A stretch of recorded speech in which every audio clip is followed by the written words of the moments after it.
Lights out and away we go.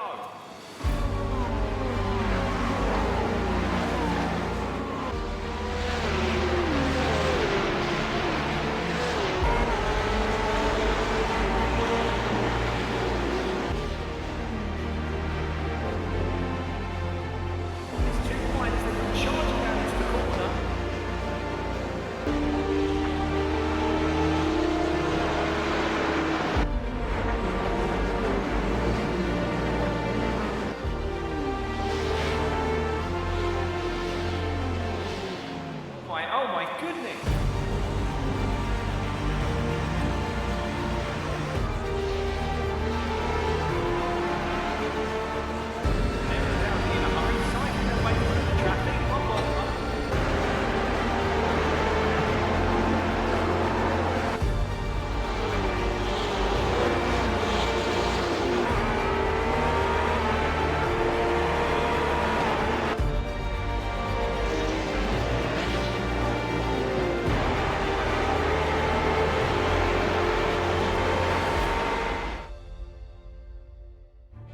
Hello and welcome, ladies and gentlemen, to the continuation of the UK sim racing community's GT3-GTP Multiclass League Season 1, as brought to you on the premier sim racing platform available only on PC, known as iRacing. And today marks round 4 of 10 as we get the season back underway after the first mid-season break, with the one and only Watkins Glen International playing host to our drivers. Located in the US state of New York, this Schuyler County circuit is widely regarded as the mecca of road racing in the United States, and is attributed as the revival place of road racing in the USA after the Second World War. Indeed, coming to prominence in the 1950s and 1960s, and going through a bit of turmoil in the course of the 70s and 80s, albeit playing host along the way to multiple major series, including the likes of all the way up to Formula 1. And whilst it may not be host to Formula 1 nowadays, it still plays host to major racing series such as the IMSA Championship, also on top of that GT World Challenge America. And well, if it's a road class that you can think of, it's probably raced it, and if it hasn't raced it, it's probably not worth watching. That could be controversial, but that's what we're going to say here today. And as all of our drivers get ready to go racing, they're currently in the driver's briefing, getting ready to go, so it's fallen a little bit quiet over the wonderful 11 corner circuit, but that gives us plenty of time to introduce today and to get ready to go racing. Now, welcome to this broadcast. It's being brought to you live from circuit side. No more of the post-round broadcast format for the time being, and we'll give you an update on that very shortly when we do look to the season schedule. This broadcast is full fat and ready to be live from circuit, and it's available only on the official UK Sim Racing Twitch channel. And if you go to twitch.tv/UK Sim Racing, you can be tuning in there today, and we say hello to you guys and girls already in the Twitch chat. We can already see a couple of you in there, including Linscon and also Divide Roll. And then in the commentary booth, you have myself, Paul TX141 Walsh, also known as Britain the Spit, depending on what media you follow me on. And I'll bring you all your racing action tonight, and indeed over the entirety of the season. And well, we talked about the season calendar. Here it is, and as we can see, we are now into the second portion of the season. The first third has already been completed. How about that? We started back on the 17th of September in the US of A at the Indianapolis Motor Speedway, and in round number 1, what a thriller to get us underway. We're a 5-way fight at the very front of the field for the GTP Pro win, and well, that came down to the smallest margins in the end, and the GT3 Traffic playing a critical game as part of that. And in round number 2 in Japan on the 24th of September, we made our way across the Pacific Ocean to the Japanese circuit of Fuji International Speedway. If I can tell you one thing, the change of location did not change the prominence of the fantastic racing we got to see there, albeit a bit of a difficult start for our GTP class drivers due to an unfortunate incident which did see the midfield in particular delayed, but still once we got underway with the racing, it was a superb racing from start to finish. And the GT3 class as well, we got to see some close battles, and in particular in the GT3 AM class, where we got to see our drivers take it toe to toe, particularly for what was the win for Satinder Dinsa. Then in round number 3, last time out, we made our way to Belgium for the Circuit de Spa Francorchamps on the 1st of October, and well, there we got to see some magic happen in the Ardennes Forest, and it was right at the front of the field. It was none other than your GTP Pro winner, Paul Busby for Vex Simulations, who absolutely stormed away at proceedings. The 420 car absolutely delivering. He was a Spa specialist there, and can he continue that form today? That's the big question on everyone's lips. But as we return on this fine 15th of October for Watkins Glen International, after today, in a week's time, we're making our way to France for the one and only Circuit des 24 Heures du Mans, or you know and love it, and refer to it as Le Mans Circuit in relation to the local township. And that'll be round number 5 to conclude the first half of the season. And after 22nd of October, a week later on the 29th of October, we will be having to bring you the race in action via a post-round broadcast a couple of days later due to scheduling circumstances, but we will be back to the United States of America for our 6th round, and that will be in the state of Florida for the Sebring International Raceway, where it's bumpy tarmac. They're definitely trying to catch some of our drivers out, and then we return to live broadcast for the remainder of the season, round number 7 being at the Autodromo Nacional Monza on the 5th of November, and in Italy we are going to see our drivers reach their maximum possible top speeds, as if Le Mans wasn't enough, in round number 5, and we'll see our drivers then battle under braking into the numerous chicanes. Then we'll have our second mid-season break week before returning on the 19th of November for round number 8 at the Red Bull Ring in Austria. It's going to be a short circuit and it looks simple on paper, but I can tell you one thing, the circuit's much more complex when you race around it, and when you throw multi-class into the mix, well, the Red Bull Ring really could be perhaps the most complex round of them all. And then round number 9, our penultimate round, will make our way back to the United States of America for the 4th and final time this season for the one and only Daytona International Speedway back to Florida. Interestingly enough, we've got a double header in Florida, and that'll be on the 26th of November. Then we bring it all to a close of round 10 of 10 in the United Kingdom at the one and only home of British motor racing, the Silverstone Grand Prix circuit. And what a way to close out before Christmas on the 3rd of December. But as we come onto our circuit for today, then we can see it's the Watkins Glen International Circuit, and we are running the full layout known as the boot layout, located near the town of Watkins Glen in Schuyler County of the state of New York in the US of A. As you can see from the circuit map provided to us by iRacing.com, thank you to them for their wonderful simulator, and with it the brilliant circuit maps that really give a flavour to each and every circuit and enable us to bring them to life, albeit two-dimensionally. We can see that this circuit is a combination of sweeping corners and straights. However, what a two-dimensional image does not demonstrate is just how heavily cambered all the corners are around this circuit, with half of them being heavily cambered inwards towards the apex and the other half being off camber, where they camber away from the apex or slope away. And that means this is a circuit where it's all about carrying the speed, and it can feel as though you're on a roller coaster ride, albeit we reserve that right to Road Atlanta in the state of Georgia, but this comes close, and as our drivers make their way around here, it's going to be about abusing that road camber and carrying as much speed from corner to corner, and with the straights combining as well, we're going to hear the roar of engines from lights out to checkered flag. As they make their way across the start-finish line and up towards turn 1, down into 90 right as it's known, and into the downhill braking zone there, all the drivers will try and tuck into the apex curve as tight as possible before powering out and using the runoff area there to carry all the speed through the S's of turns 2, 3 and 4. It's going to be flat out through there and too wide through there, where it's risky, but we could see some brilliant battles as our drivers make their way onto the straight, which runs them up towards the bus stop chicane. It doesn't have a corner number, but it's the chicane before the outer loop, and then it's going to be right, left, right as our drivers carry the speed and battle under braking.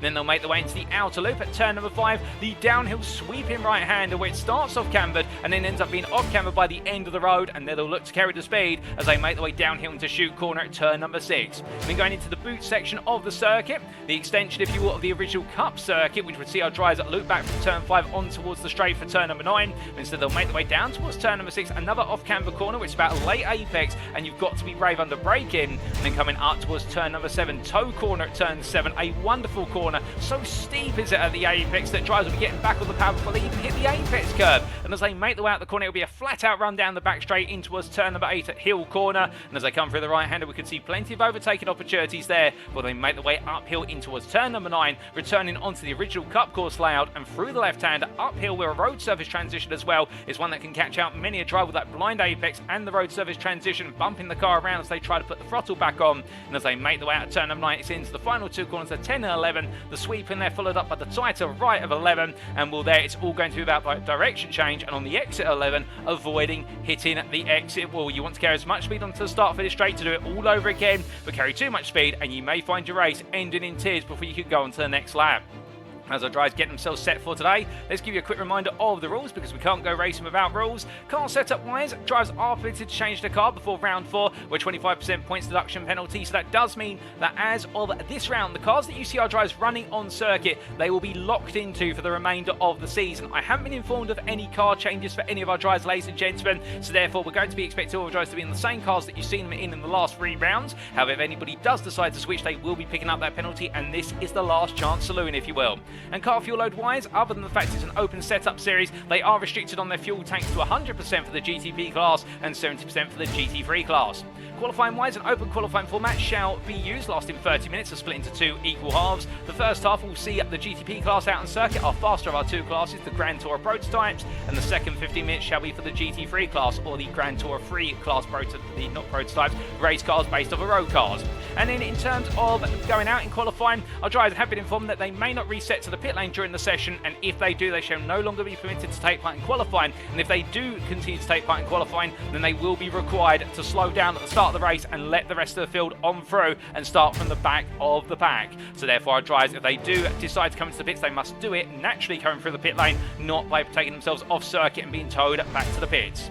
Now on top of that, let's go to our race rules, and as we can see, the race shall commence by a double file rolling start within a designated start zone. The green flag zone will be coming out the final corner and onto the start finish straight. Indeed, they can go after the pit lane entry all the way up to the start finish line. And when the GTP class begins their race, the GT3 class must hold formation. The GT3 leader cannot go racing when the GTPs do. They have to set the race start just like the GTPs at the race start within the green flag start zone. And there are no mandatory pit stop requirements in the races. However, given the fuel tanks, we are expecting at least one pit stop for each of the classes here today in terms of a scheduled stop. We may also see our drivers come into the pits for repair work, of which they've got one fast repair available, and alternatively it may be due to a drive-through penalty which will come with 23 or more instant points. And all race journeys shall be conducted post-race if there are any incidents. That's enough rules, regulation, everything in between. You're all here for the racing, and as we look back to circuit side, the circuit now filling with cars as they've had their pre-race driver briefing. Well, let's take you through the schedule for today. Times in British Summer Time, that's BST, or Universal Coordinated Time +1, UTC +1.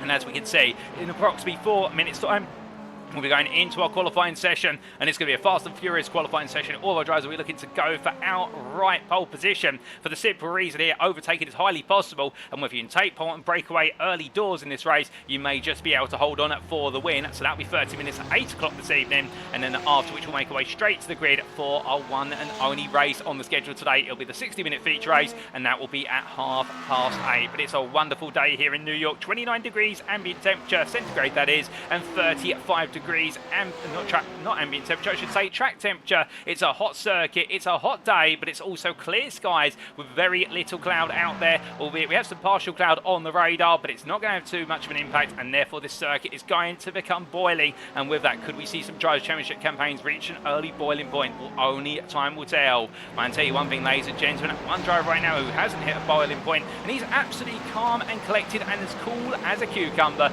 It is Cy Ansley, the Welshman here in the number 27, the privateer. He currently leads in the GTP Pro Class Championship after taking second place at Spa-Francorchamps, and he leads by only 3 points over Austin William Campbell. But the point is here, he has yet to win a single race in class, but sometimes you don't need to win in order to be a championship leader. You just need to be consistent, and that goes to show as well the multitude of winners. We've had 3 winners in 3 races in the GTP Pro Class, and well, that has completely shaken things up and down with regards to the field each and every round. And Cy Ansley right now be hoping that he can sustain that lead coming out of today. However, he does have this man close behind him, and that's Austin William Campbell in the 555 car in the Acura as he makes his way down through turn number 6 here and getting it all set ready to go for Symphony Esports.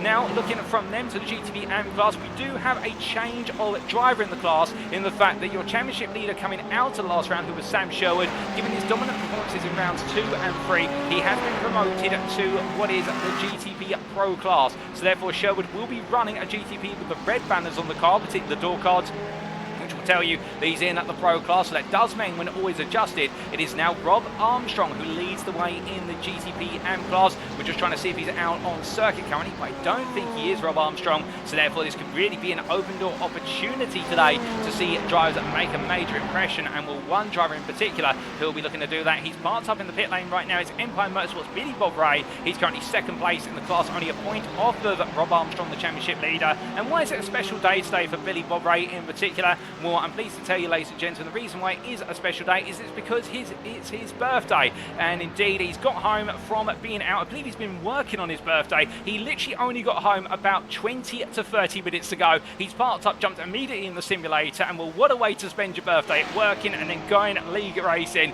But we love to see him out there, and the Empire Motorsport driver will be absolutely going for it. And I'm sure all of you guys and girls in the chat right now, whether you're fans of Ray and Empire Motorsport or not, you'll be joining me in wishing him a happy birthday. And could some birthday luck come his way today in the GTP AM class? We'll have to wait and see whether he's able to pull it off, but good luck to him all the same. But as we then look to our GT3 Pro class here, well, here's one of the drivers right now who's not leading the way necessarily, but definitely is trying to find his form, and that's Hekon Gristad in the number 37 for Indian Motorsport. But meanwhile, Carolus Jotatis is currently your championship leader, and in fact he has extended his advantage to 24 points. Here he is in the pit lane, currently parked up for Over Limit Racing, and really has been the de facto force at the top. And the GT3 AM class, meanwhile, it is still Matt Edmondson who leads the way. He's currently parked up in the pits there in the UK Sim Racing Hill Ferrari 296, and he is all ready to go there in the British Mobile as time is checking out on this practice session. We've only got a couple of minutes to go, and well, we do have a couple of newcomers on the grid today, and in particular you will see Noel Killen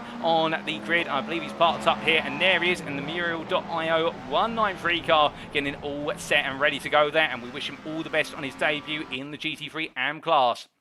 But with this practice session set, ladies and gentlemen, it's time for qualifying, and let's start then with the 15 minutes of GTP class qualifying, and who will be taking pole in the classes of which GTP Pro and GTP AM. Well, let's find out.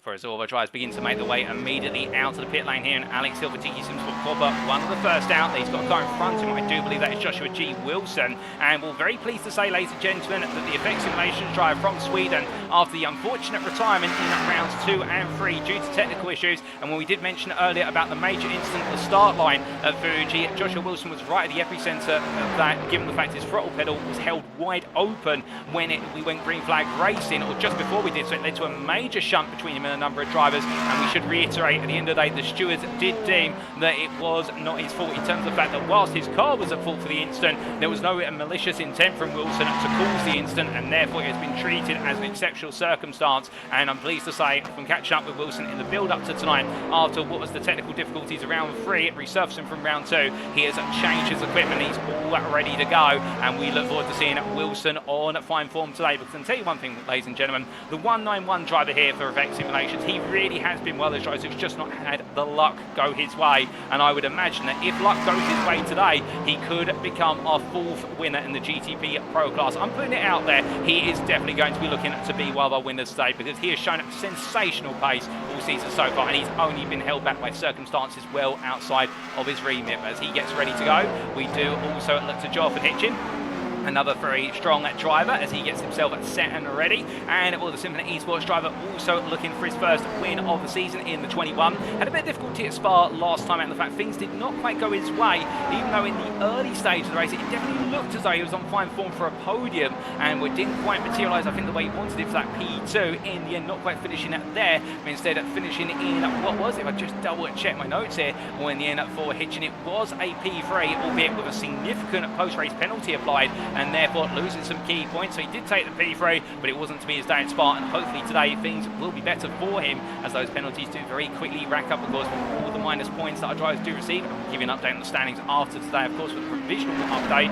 as he makes his way across the line. But let's not just focus on our GTP Pro drivers. What about our GTP AM drivers? Well, here is Aaron Beaver making his way on through turns 2, 3 and 4 right now, charging on through the S's and getting himself all set and charged up here. But as he does so, we say hello to even more of you in the Twitch chat. It's always great to see so many of you in here, including Paul Lustow there, who says good luck all and thanks for your support. And well, you may have noticed, ladies and gentlemen, that we do have 2 MX-5s in the pit lane when we're in the practice session. They are going to be leading an additional formation lap in regards to today's race. We're going to see 2 formation laps before we go green flag racing, and we're going to explain the full story behind why we're running a second formation lap in due course. But for those of you who have been long time UK Sim Racing members, you may recall if we say the words hashtag race for Katie, and I'd love to see right now, for all of you who did compete in the race for Katie 2 years ago in November 2021, putting in the Twitch chat hashtag race for Katie, or even if you didn't,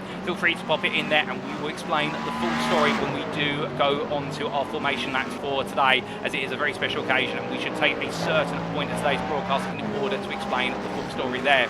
But we also say hello to UKSR's Chris Edisford there. Also to, I do believe, GZen High, who is cheering on all the Tiki Sim Sport cars, all 25 of them he does say there. Also to Sarah Armstrong, who wishes everybody the best of luck. We also say hello to Adrian the Great.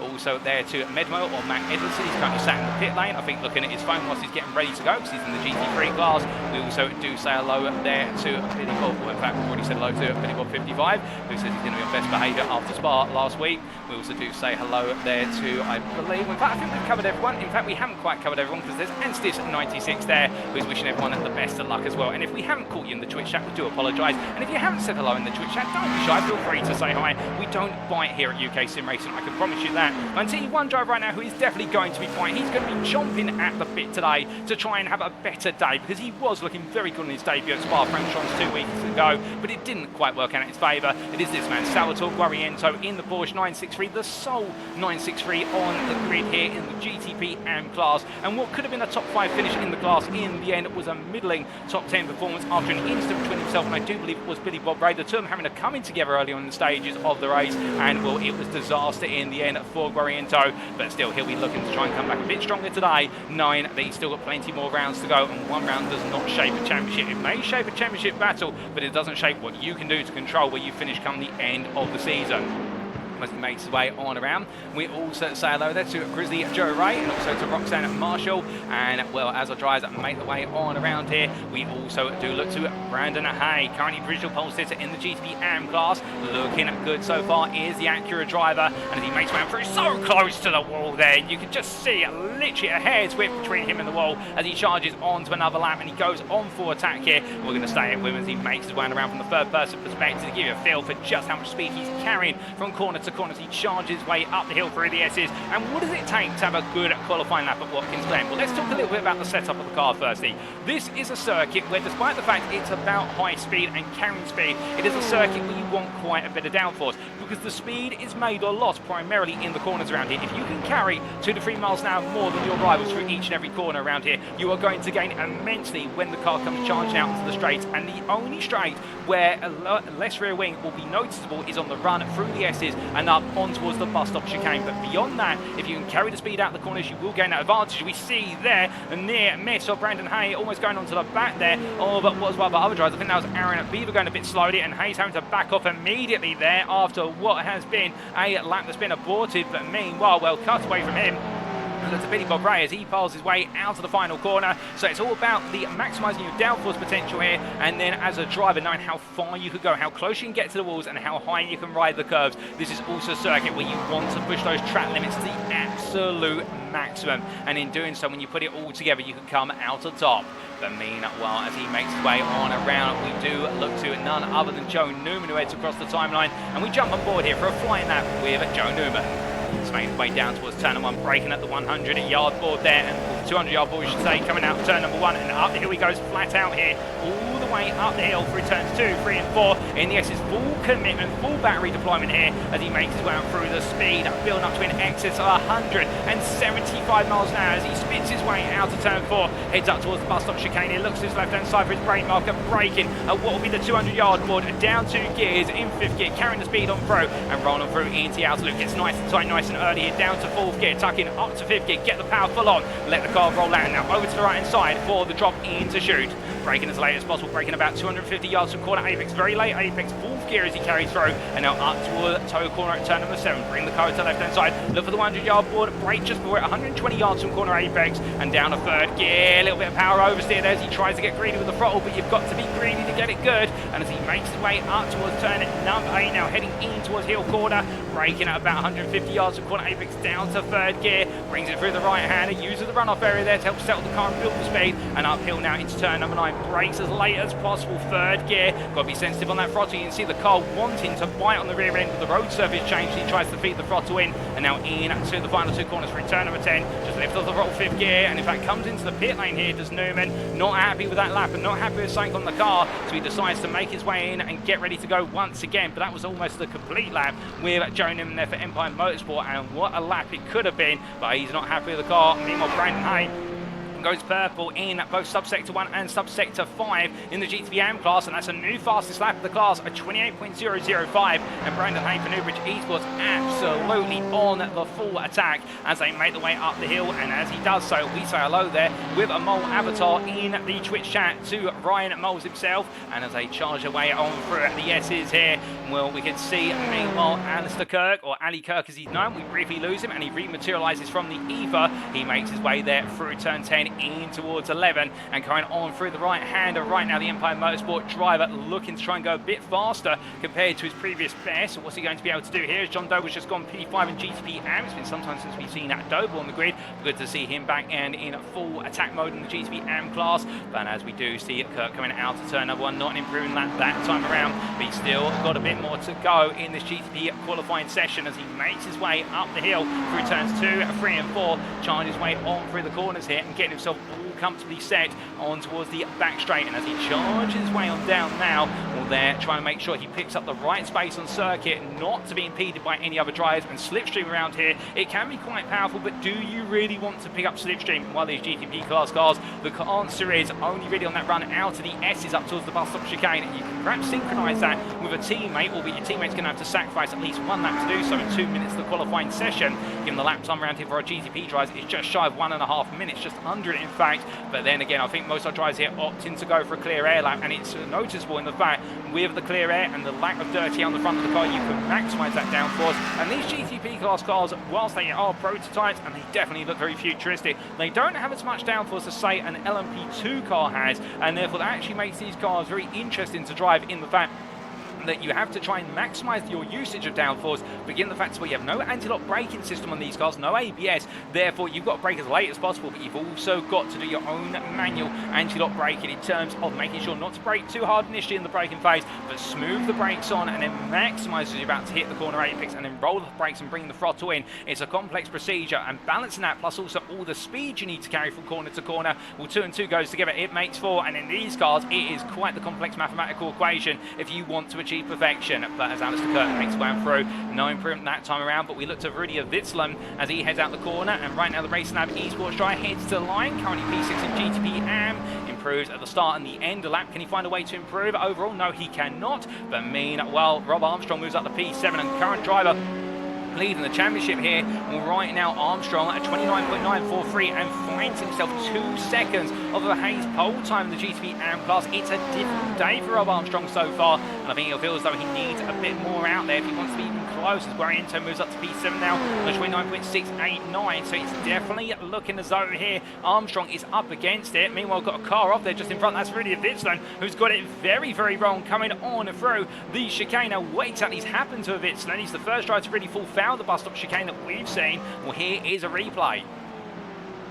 Making his way in to the chicane, hits the curves initially, but takes a bit too much of the left-hand first curb there, and you can see how it unsettled the car as the car bounced around off of the curb and onto a small patch of grass and then returned to the tarmac, and that low ride height of the car plus the raised curb, a nasty combination. But as we return to your live pictures, ladies and gentlemen, we've still got 3 minutes of this qualifying session left to go, plus the overtime for our drivers who are on a lap when the clock strikes 15 minutes, and well, as they all make their way on around here now, time is of the essence, and can anybody find a way to deliver some magic, some last lap magic as we like to call it, because currently in the GTP Pro class it's Austin William Campbell who is your pole sitter on a 27.788, a phenomenal lap there, 600ths faster than Ben Cullen. And well, Ben Cullen, to be fair, needs a special mention. The effect simulation try having his best qualifying performance of the season thus far, but however not quite able to go for pole just yet. It looks like William Campbell 1 step ahead, although we'll have to wait and see whether they can spring a late surprise, and then Jonathan Hitchin a further half a tenth off in P3. But the top 4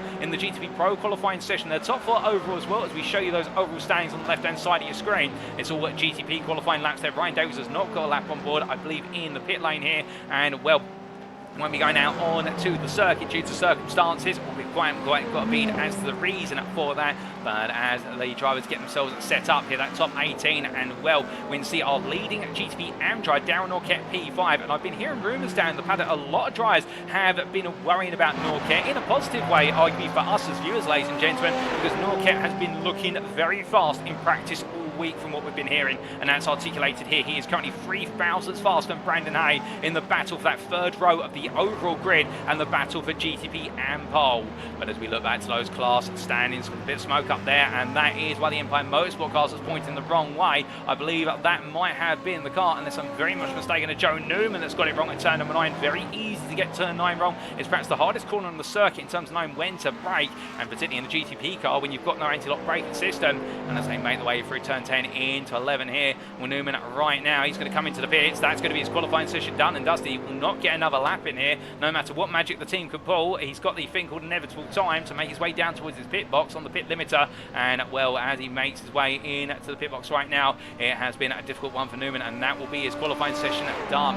But meanwhile, we look to Joff and Hitchin, who's looking to try and get one last gasp here at GTP Pro pole, and as he heads up the hill in towards turn at number 9, can he find a way to pull this off? Or can he clutch it out the bag at the last moment, given the fact that Wilson is still looking good? In fact, Wilson's just crossed the timeline but did not improve. He's going to go again, is Wilson. In fact, Wilson has parked up. I think that's Wilson's qualifying session over, ladies and gentlemen. So Wilson can only go P4 at the most at GT Pro class. Hitchin charges on to a lap here, and we're going to stay with him all the way to the end of the lap. So I believe he may be the last driver to get a lap in, depending on when. We'll see Alexander McCalson, who's currently P8 in GTP Pro, P12 overall in the class. Well, he's winding his way through turn 10, 11. He's going to sneak another lap in, is Trino McCalson. So it's not going to be Hitchin who's the last driver to get a lap on the board, but he'll be close to it as Trino McCalson heads across the timeline. And does he improve? He improves in the last half of the lap. Does he go up from P8? He does. He goes to P7 in GTP Pro on a 28.481 ahead of Cy Anthony, who we find at the P8 currently in the class. So definitely a different set of fortunes here today for the championship leader. But as Hitchin makes his way out of turn number 6, let's focus on the man on a camera screen, heading towards the braking zone here and looking to be pushing it as much as he can as he rolls his way through turn number 7. He's currently down his previous best in subsectors 1 and 2. He's going to head to subsector 3's time in line here, and it's going to be purple. He is flying right now as Hitchin, so it looks as though if he's missed out on subsectors 1 and 2, it's only been by minor margins, but this second half of lap could make or break what could be a pole lap here as he heads on through turn number 9. Through the left hand he goes. GT3's are out of circuit, we should point out, ladies and gentlemen, but right now Hitchin is one of the last two drivers. Doesn't improve in subsector 4, but I think we could see some magic here. Could this be enough to get him on the front row and demote Ben Cullen to P3? He's only got one more corner to try and tell that story as he makes out the corner, so close to the exit wall there, and as he crosses the line, he'll be willing the car forward. But what's it going to be from Hitchin? It's enough, and it's 2 thousandths off a pole. He falls just short, but Austin William Campbell will take pole position. It'll be Hitchin alongside him on the front row. It's a infinite lockout on that front row, and well, what a qualifying session between them. And Alexander Trino McCalson heads on through towards the timeline, but as he runs a bit wide there through 10, he's coming in. So that is the qualifying session complete for the GTPs, and it is going to be what is Austin William Campbell on your overall pole, and the GTP Pro pole with that, and then the GTP AM class, it's down or kept by 3 thousandths over Brandon Hay. But now, ladies and gentlemen, let's turn our attention to the fact the GT3s are out on circuit, and they're immediately on the attack here as they make the way on around, and well, they haven't got the time to waste. They've got 15 minutes, but do keep in mind that for these guys the lap is significantly longer, and look at the queue that's forming down towards hill corner at turn number 8. Everybody coming together right now as they make the way in to that braking zone. Everyone trying to get some tyre temperature, but also trying to space out, and that's the problem here in the fact when you do have the best part of which 25 plus GT3 cars all released on the pit lane, all eager to get out there as soon as possible. Well, right now everybody queuing up here, and well, of course, each driver at the front of the queue wants to give space to the driver ahead of them, and it leads this horrible backwards concertina effect where in the end you spend the best part of 30 to 60 seconds just queuing. And look, they're coming to a standstill here. Hekon Gestad now putting the plug in for a brief moment and now gets on the throttle, and you can see everybody right now, they're having to creep on forward in order to get going and giving enough space to the car in front, and it is going to be painful in terms of the fact they lose that time, but they also lose some tyre temperature and some brake temperature when they're just rolling there, not trying to get to a standstill, but they come very close to it, but they do go in the end. But meanwhile, whilst they make the way on around, already the first drivers who went on to laps, including Eric Rosev, they're already halfway around the lap almost there. Here is Rosev as he comes on through toe corner and up towards hill in the Ferrari 296. And it was a difficult race last time out for Eric Rosev, we should point out. I think things did not go his way at Spa-Francorchamps, and right now the #1 driver, defending GT3 champion arguably, given the fact he was in season 11 of the GT3 League as hosted by UK Sim Racing, your elite champion. So therefore that's why he's got the #1 door number, it's his title right, and therefore he's now got the pressure on him, given the fact the first couple of rounds have not gone his way, plus also he missed round number 2 due to a clash with the National Championships in Norway. Well, Norwegian driver here looking to try and get things off to a good start. He'll put the first lap on the board. He just misses the exit wall there as he heads to the line. What's it going to be? Well, the first lap that gets registered in the GT3 Pro class is a 44.209. Now, who can raise the bar even higher? Can anybody do so? Well, Kirkland, meanwhile, goes P2 down to 44.608. We're going to see plenty more times now coming in. Some of them will be sandwiched in between the two of them, and will we see any that go even higher on the bar? Peter Cox goes at P4, then a 46.062. But it does normally take 2 to 3 laps in the GT3s before you start to get those indicative times on the board. And what we're here in the meanwhile is Noel Killing, your newcomer, your debutant today in the GT3 AM class. He crossed the line with his first flying lap in the Porsche 992 GT3, and it's 46.206. Not a bad lap, 8 tenths off of Collicott's initial provisional pole time. But then we see Johnson immediately goes faster, and then Rice. The times are tumbling there in the GT3 AM class.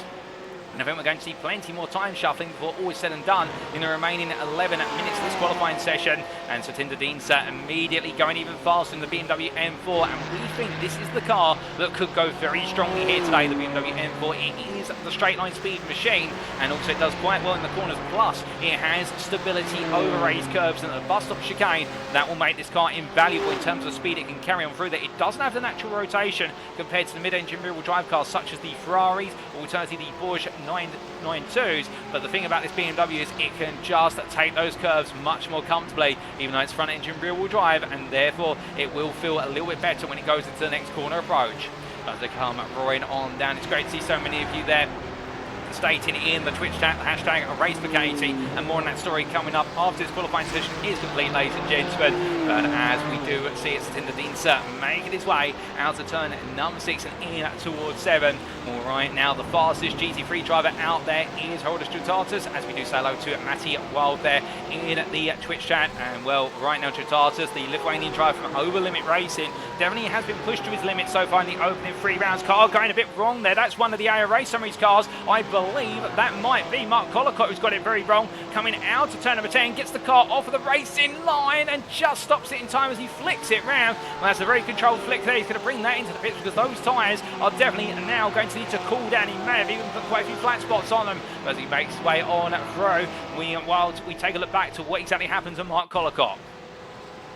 Well, there's a sideways slide coming out of turn 10, but then having to hold the brakes initially to see where cars were coming on through it and then turn it on around. So we didn't quite see exactly how it treated off, but my best bet would be that he's run wide out of 10, and on the runoff area there, the car's become unsettled as it's transitioned from curb to runoff area, and that's kicked the rear of the Porsche on around. But we return to your live pictures, ladies and gentlemen, and as we do so, Collicott in the pit lane gets ready to go once again.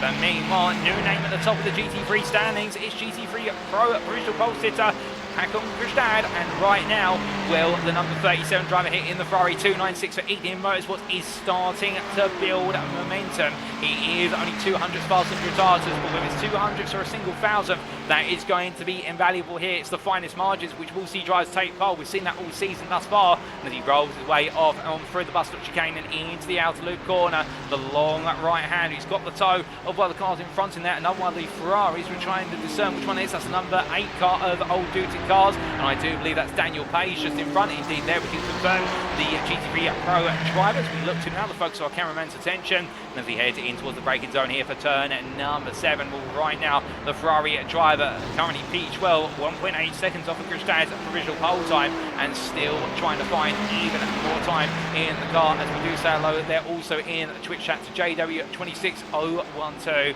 who says hashtag #RaceForKatie, and once he makes his way through the right hander there. And on there, the rise. Meanwhile, in terms of drives around a difficult qualifying session, with one driver yet to get a time on the board, it's another Old Duty Cars driver in the Porsche 992.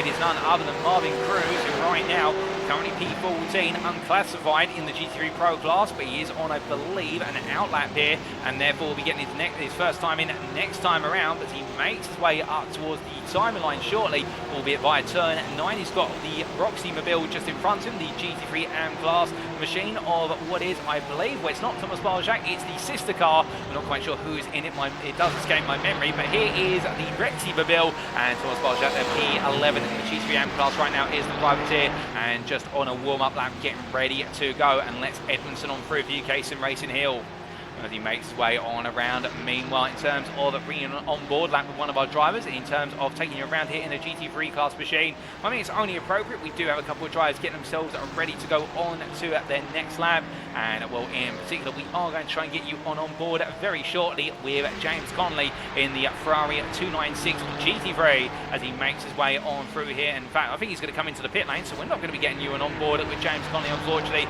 as number 46 driver makes his way into the pit lane. But what we will try and do instead is look to Eric Rosev, who is slowing down and get himself ready for a lap. We did go purple in subsector 1 on that previous one, so I think he's had to abort lap. He's now getting ready to go again, and as the number 5 driver, the number 1 driver, I should say, makes way into the right hand of P5 in class currently.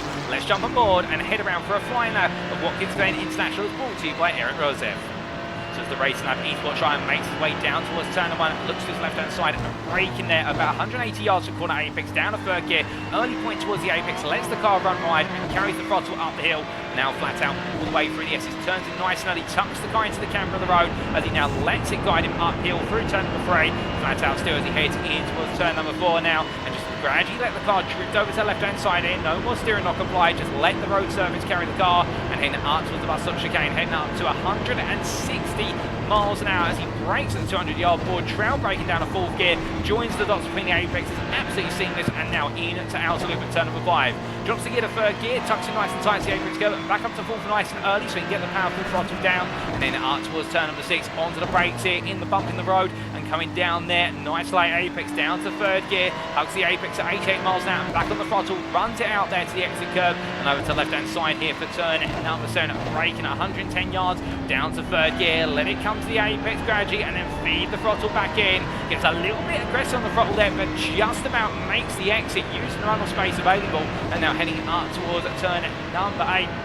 Into hill corner, braking about 150 yards, down to 3rd gear and back on the parity, touch the apex curve, uses the runoff area there, they're permitted to do so, as long as they don't touch the grass that's beyond it, and braking out to turn number 9, the uphill braking though, down the 2nd gear, wait for it, feed the throttle back in, and just avoided the exit wall there, as he heads into turn number 10, into left-hander, lift off the throttle, let the car just roll on through, back on the full throttle now, get the car into the left-hand side, in fact comes into the pits here, does Rosev once again, so Rosev not happy with the car right now. We thought that was looking to be quite a fast lap. It seems like every driver we ride on board with will, in the end, it ends up being that they make the way into the pit lane and they decide to get ready to go again. So Rosev making some changes to the car, but meanwhile, drivers just jumped up the order. It's Chris Kirkland from P8 GT3 Pro to what is P3 in the class, a 44.051, and now only 1.2 tenths of the Christian's whole time. So Kirkland here definitely showing that Porsche 992 has got some life in it, and it is an interesting contrast between the Porsche 992 and the Ferrari. The Ferrari is a bit more straight line speed, but has a little bit less gravitas in the corners. Meanwhile, the Porsche is built for the corners, and therefore it is this interesting contrast where the Porsche has to carry the speed out of the corners. Meanwhile, the Ferrari, if it drops a mile an hour or two, it can make it back up on the straights. It's the battle of the 6 cylinders here in what is the GT3 Pro class, and Jatatis improves the pole time to a 43.855. It's the first of 2 43s we have seen today from our drivers. The other one being from Heckle Gristad, so Jatatis striking back versus Gristad late on in this session, 3.5 minutes still on the clock, and as he makes his way on around, meanwhile in the GT3 AM class, from Compole to Mark Collicott is still 200s faster than this man from Tiki Supersport, Satinder Dinsa, as the number 10 machine makes his way out the final corner. Ryan Moles moves up to P4 in the GT3 Pro class, but as he heads to the timeline here, can Dinsa go a little bit faster in the BMW M4, and indeed one of the rarer machines on the grid this season, the GT3 class. It's understandable, a lot of our drivers have gravitated towards the newer GT3 class machines. It's always the way when they do get released on any sim racing platform, including iRacing, but right now as Dinsa makes his way up the hill hill. He'll want to show that the German machine of old is still powerful and indeed currently going through an Evo upgrade cycle, something we've got to look forward to in 2024. We could definitely see in the real world of motorsport the Evo version of this machine with its aerodynamic refinements. And could it be coming to iRacing? Well, that's something you can place your bets on in the Twitch chat if you do want to. Let us know what you're thinking is coming in GT3 class in 2024. But he winds his way around right now. Evo upgrades or not, he's doing what he can here, is Dienster, as he makes his way onwards towards turn number 6 and down into that braking zone. 2 minutes remaining, dancing there on the rear end. You can see where he's got the brake bias now pointed towards the rear of the car as much as possible. Under braking, the car wants to skid loose, and the idea being it gives him a little bit more rotation in the car. It also makes the car less stable when you've got a little amount of fuel in the car. The car's already very light on that rear end, and he's only making it even lighter, and therefore it is like a ballerina dancing and pirouetting on the stage as he makes his way down in towards turn number 8 and into the braking zone. He goes here. Can Dienster find a way to get on through? He goes very deep there at turn number 8. In fact, backs off immediately, knowing he's made that mistake. Meanwhile, up to P4 in GT3, and it's Lawrence Marsh at 45.201. He's half a second off of Colicott's pole time, but that's a significant improvement for Marsh. Puts him on the second round of the GT3 AM grid with Nicholas Rice sharing the space with him. And well, these drivers are right now still pushing on. Casper Brotner has not got a time in, we should point out, in the GT3 Pro class, and I believe he's ineligible to get a time in due to the fact he returned to the pit lane without coming into pits firstly. So we will see Casper Brotner starting from the back of the GT3 class grid, as will Ryan Davies in the GTP class grid.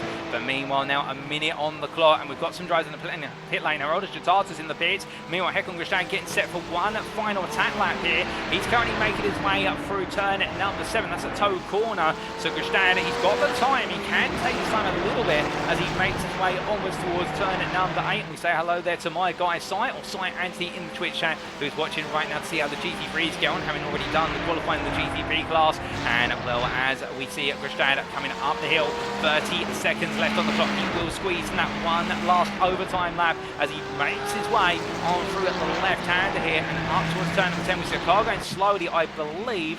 That is the ASR car. I think that is, well, it's not Adrian Kukulas, not quite sure who it was going slowly there. But meanwhile, Kukulas, speaking of him, we do see him making his way out to turn number 1 and in towards 2. He's going all in on this lap, currently P8 in the GT3 Pro class.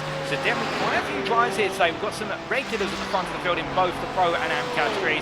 But also, we are seeing a bit of a shake-up. Collicott right now on course for perhaps maiden pole position in GT3 AM. And Jatatas, well, back up there again as the checker flag comes on out. It is time, ladies and gentlemen, to wrap up this qualifying session. But who in the GT3 class here will get that last gasp? Can anybody find a way to sneak an even faster lap in? I think this circuit definitely proven to be stubborn right now in terms of offering faster lap times, because everything who's out there is not improving currently.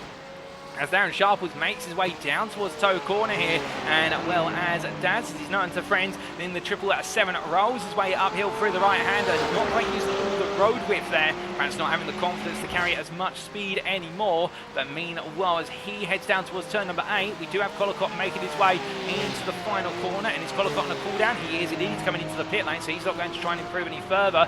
What about Matt Edmondson? This qualifying session has definitely escaped Edmondson. He's P12 in the GT3 AM class, is your championship leader, so things going against him. But meanwhile, we've got quite a few pros out there, including Sharple, still trying to get that last lap in, one last gasp in this session as he makes his way through 10 in towards 11, and he decides to go into the pit lane as well. Tight entry line there. What about Thomas Aspal? Because he makes way through. Well, he commits to lap. He's been personal best in the first half lap. Comes out the corner there past our camera, absolutely sticking it to the wall. And as he heads across the timeline for Aspal, it's going to be, it's not improving. He stays P5 GT3 Pro. Meanwhile, coming on through is Kukulas. He does not improve either. What about Eric Rosev here? Can he find some last lap magic? He's currently P6 in the class. And well, can it happen as he heads across the line? He does. It's P3 for Rosev in the GT3 Pro class. Leaves it till late, but manages to get within 1.5 tenths of Gestad and Jatatas. So therefore, definitely leaving the best out there on circuit. But meanwhile, what about Joshua Pratt? And the last driver out there now qualifying that way. I believe, in fact, this may be a lap that has been an instant for Pratt, given the fact he is already 2 minutes into overtime, and therefore this might just be a cool-down lap for Joshua Pratt as he makes his way around. But the Tiki Sim Sport livery on full display here today. Always great to see, of course, but as he just gradually strolls his way down towards the pit lane, little by little, when this qualifying session in GT3 overall pole goes to Herodas Jatatas. Also, it is pro pole for the driver, and then in the AM class, it's Mark Collicott. Congratulations to them, but now, ladies and gentlemen, it's time for our drivers to make their way to the grid, and this is how they're going to line up for today's race. Starting on pole position for round number 4 of the UK Sim Racing at GT3-GTP Multiclass League Season 1, it is going to be Austin William Campbell for GTP Pole and GTP Pro Pole with that. The Sim Esports driver will be joined on the front row by teammate Jonathan Hitchin, a stellar qualifying performance for the pair of them. It'll then be on row number 2 at Ben Cullen for Effect Simulations and his teammate Joshua G. Wilson. It's going to be Simford versus Effect Simulations, where Effect Simulations looking to try and come on through. Behind them on row number 3, it's the GTP and pole sitter of Darren Orkett for Racing Forces, joined by his second place follower Brandon Hay for Newbridge Esports. Now in row number 4, it's Alistair Kurt for Empire Motorsport, joined by Tiki Simsport Corpus Alex Hill. The top 10 is completed by the pro and AM pair of Alexander Trino McGalson for Racing Lab Esports Moser and David Rolliston for Tiger Racing Team. Meanwhile, on the stick for the grid, it's Billy Bob Ray for Empire Motorsport on his birthday, ahead of Cy Anthony the Privateer, followed up by on row number 7 Joe Newman for Empire Motorsport and Tiki Simsport Corpus John Doble. Rudy Vitzland for Racing Lab Esports KTM lines up P15, joined by Salvatore Guariento for Mural.io. And then we have Rob Armstrong for UK Sim Racing Bell and his teammate Aaron Beaver contesting row number 9. The top 20 is completed by Ryan Davies, who with the Tiki Sim Sport machine completes your GTP class, and then starting on which GT3 class pole position and pro pole position with that, Holder Stratatus for Over the Limit Racing. And then we have Hekon Gustad starting P21 for EDM Motorsport, joined on the 11th row by Eric Rosa for Racing Lab Esports KTM. On row number 12, it's Chris Kirtland for Downforce Racing and ProTech Motorsports Ryan Moles. With row 13 then going to Thomas Aspal for Racing Lab Esports Car X and Short Competition Esports Aaron Vergalway. We then have Adrian Kukula starting P27 for Short Competition Esports behind his teammate, joined on the 14th row of the grid by Darren Sharples for UK Sim Racing Mansell. We then have starting on pole position for the GT3 AM class P29 at Mark Kolokov for AI Race Summaries DCW Racing, and he's joined by the runner-up in the class in qualifying, Satinder Deansett for Tiki Simsport Tire. Between the two of them in the end, only 200, if that. Joshua Pratt starts P31 for Tiki Simsport, joined on the 16th row by Nicholas Rice for Dirty Rice Racing. Watch out for Rice, he'll be looking to try and go for his first win of the season today. Lawrence Marsh starts P33 for Downforce Racing, joined on the 17th row by Mark Johnson. And then we have James Connolly for UK Sim Racing Hill starting P35, head of John Watt the Privateer, followed up then on row number, I do believe, row number 19 by Steinar Sani for Racing Lab Esports Car X and Daniel Pace for Old Dudes in Cars. On row number 20, it's John Davis for The Wrong Stuff and Niall Killen on his debut for Mural.io, followed by Peter Cox for UK Sim Racing Hill and Simon Hartley for Tiki Sim Sport Tower. We then have Thomas Barger for the Privateer on row number, 22, joined by Marvin Cruz for Old Dudes in Cars. It's then going to be Matt Edmondson and Andy Skinner for UK Sim Racing Hill and Tiki Sim Sport on row number 23, and then starting on what will be the final row of the grid, last but not least, Casper Brotner for Old Dudes in Cars, who will be starting at P47. And I do believe, in fact, we do have one more row on this grid, albeit it's not been accounted for, and David Rolliston will, in fact, be starting now from the back of the grid. I think something's happened to Rolliston off the line, so therefore we've got 47 starters, but who will be getting away A-OK today? Well, we will find out in due course, ladies and gentlemen, as all the drivers wind the way on around. But as they do so, we refresh our overlay, because we have had the circuit map decide to do a bit of a disappearing act. And what we would like to say, ladies and gentlemen, there are 2 formation laps today, and we mentioned earlier the hashtag Race for Katie, and the reason we are doing a second formation lap, we're currently behind the iRacing automated pace car, but very shortly you will see our drivers start to follow 2 UK Sim Racing Mazda MX-5s that are going to be decorated in the Race for Katie official livery for this event. And that is because, ladies and gentlemen, as some of you may recall, on the 3rd of November 2021, UK Sim Racing hosted a special event known as Race for Katie. The event was dedicated to Katie Lousteau, the daughter of one of our long-time members, Paul Lousteau, who prior to the event was diagnosed with an inoperable and terminal brain tumour at the age of 17. Katie's brain tumour was considered so aggressive that she was given a prognosis of only 6 months. Now, in hearing this news, many would surrender to the thought that their life is on a timer with each and every ticking day. However, Katie chose not to give in and thought to enjoy every last second in her life, no matter how long she had left. Against all odds, Katie battled courageously, dumbfounded in the medical profession along the way, and continued to enjoy 2 whole years in which she ticked off numerous items on her to-do list, despite some setbacks and complications along the way. Sadly, ladies and gentlemen, on the morning of Wednesday, the 11th of October 2023, Katie lost her battle and passed away in peace, surrounded by her family. As our drivers make the way on through the conclusion of this first formation lap, with so many of our drivers, long-time members of UK Sim Racing, many of them on the grid for the Race for Katie event, and those who are new and were not on the grid then or not part of the community touched by the story will of us here on the behalf of Paul Lustow and UK Sim Racing would like to say thank you to everybody who supported the race for Katie, as every penny raised as part of said event enabled Katie to make the most of her time she had left and enjoy every remaining moment with both her father Paul and her wider family. So as you see our drivers go racing tonight, look out for a number of our drivers running special liveries or sporting the hashtag Race for Katie on their cars. Everyone has been deeply touched by the story of Katie, from seasoned veterans to our newest members. So in your honour, Katie, we shall be doing an extra formation lap tonight, and this lap is in memory of you.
Ladies and gentlemen, as our drivers make their way into the last couple of corners, the GT3 class will now back up to begin their race start procedure behind the GTPs.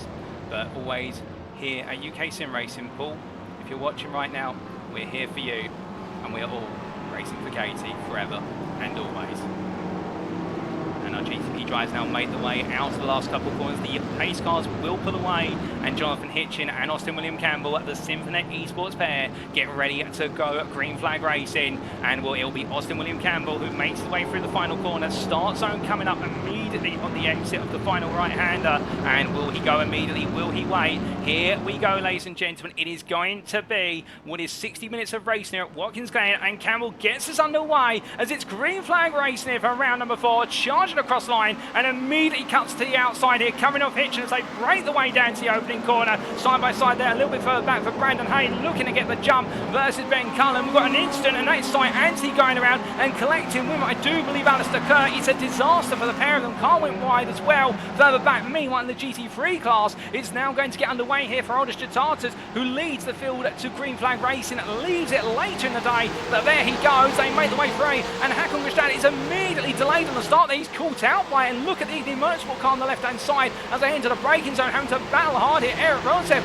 being pinched by what is Chris Kirtland, who squeezes his way on through. And as they make the way out the hill, great start for Chris Kirtland, one-place gain, and jumping on both Gristad and Rosev. And Gristad almost caught napping at the wheel by comparison. But as they make the way up the hill, charging in towards the straight, up towards the bus stop chicane, it's been a phenomenal start between our drivers already. And well, in the GT3 class, everyone's made it safely on through. No instance of the GT3s, the GTP incident we saw at turn 1, but beyond that, no other major moments of account so far as they make the way through into the braking zone. I say that, and it's been a major incident between John Watt and what is that? I believe that's Noel Killing. They've come together, nasty moment between the two of them. But meanwhile, looking back to the GTP class, this is Brandon Hay versus Darren Norquette. They're fighting for the lead of the GTP class here as they come towards the end of this lap, making their way through turn 10. Side by side they go, Hay defending, Norquette trying to come back on the inside here into turn number 11. Contact between the two of them. Now, was that net coat contact, actual contact? Well, either way, it's going to clip. What is it? Billy Bob Ray, who sent her around. It's disaster for Ray,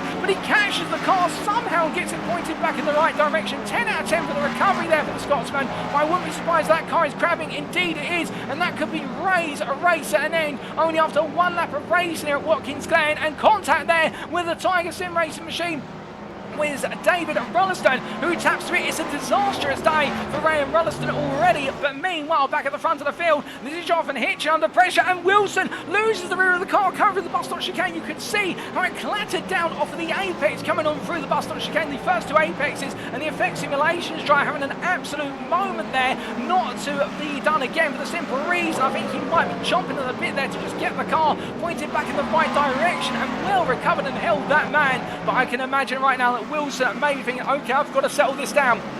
There's a long race to go, and we've already seen in the space of it's 1.5 laps of race, and it goes so very, very wrong for so many drivers because our GTP drivers make the way on through. Meanwhile, we do look back to the GT3s, and here's your GT3 leader after one lap of Hornish Jatatas, having nailed the start to absolute perfection. Continue to hold on here as he makes his way on to the bus stop chicane for the second time of asking, and rolling his way on through right now, and looks to be in control of this race. Meanwhile, the GT3 class, which has been an okay start for Satinder Dean, saying the fact that he has held on to P2 in the class, but Mark Collicott's put two pros between the pair of them, of which Joshua Pratt and Darren Sharple. So Collicott has arguably had the much better start by comparison as they make the way down towards turn number 6. We're charging away down through the left hand here and up towards turn number 7 they go, and in towards that braking zone. Meanwhile, a little bit further back, Steinar Sani. Well, Sani's not really gained or lost at the start of this race, and therefore the Race Lab Esports Car X driver from Norway now starting to settle into the rhythm here. The BMW M4 driver trying to put the pressure on Johnson in front,